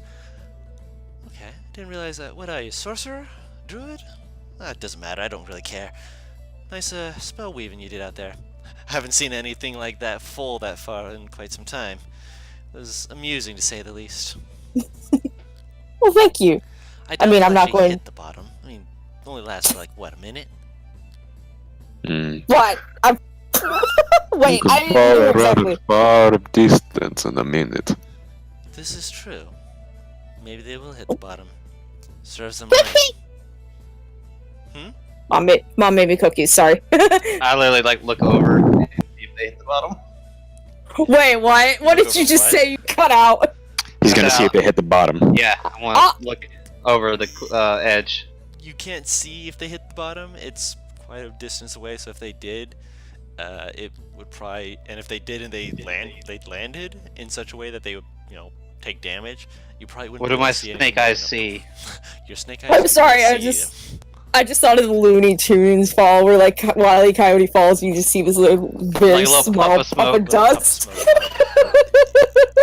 Say it's probably been almost a minute since you're quickly poking your head over. You do after moments just see a single smoke just. In the Well, far, yeah, far they distance. Oh, wonderful! It took longer than I expected. Yeah, it almost was at the spell's end by the time they hit the ground. I mean, to be fair, even if the spell had ended like a bit before, I don't think they would have like regained cognizance enough to stop the fall. They might have, but probably not. I don't know. All I know is that we're gonna go with they hit the bottom and there was a little. As you are pushing yourself away from the side, you are approached, Ixius, by a thinner, not necessarily gangly, but he's wearing the cat cloak. As he gives you a little bow of respect, and he kind of motions like, "Welcome to the Colossi. I hope that your stay is enjoyable. This way, please." The landing one. Well, of course the landing wasn't. Landing is not meant to be comfortable. The ride here is not meant to be comfortable. The city itself, well, it depends on how well you keep your manners, which most people are pretty good about, but I don't say anything for that. Yeah, I'll go ahead and follow him. I'm gonna chat up Ivar for a bit. Yeah, not a problem. And that will be where we will end the session this evening. You guys have finally made it to the Colossi. You guys are looking around, having a good time. You've got a lot of very nice, shiny new items. Mm-hmm. And you guys were able to help get one of the flyers with you alive there. Although whether or not he will remain that way remains on to how well he's able to talk his way out of getting, well, talked down and chewed up. I would like to imagine that I can help a bit with this. You're a good I distraction. mean, I could enhance the ability with charisma, but I use my spell Dude, slots. okay, to be fair, I have a +5 here. Again, And I seem to have impressed you a little bit already, so... I can improve your charisma. Oh my god. if at first you don't succeed, improve everything. So yeah, we will be meeting back up again next week for this. Of course, Paris Excuse me. and Varen, we're going to be meeting up again tomorrow, as per usual. Having a grand old time in our Thursday streams, as well as we have with this day's stream. Wow, did I say scream or stream? Scream! I don't know. Screaming eagles flying around in the background. Jesus Christ. But yeah, I'm glad to have had you all here. Thank you everyone in the chat, and thank you everyone who's watching in the future. Remember, you're all awesome people. And we will reconvene again next week. For those who are watching in the future, we are going to be trying to keep the schedule going of the Wednesdays between startup between 4 to 4:30 Eastern Standard Time, which we'll be doing again tomorrow, Thursday. So if you're there, hit us up. We're happy to have you. Bye-bye. Bye! Bye.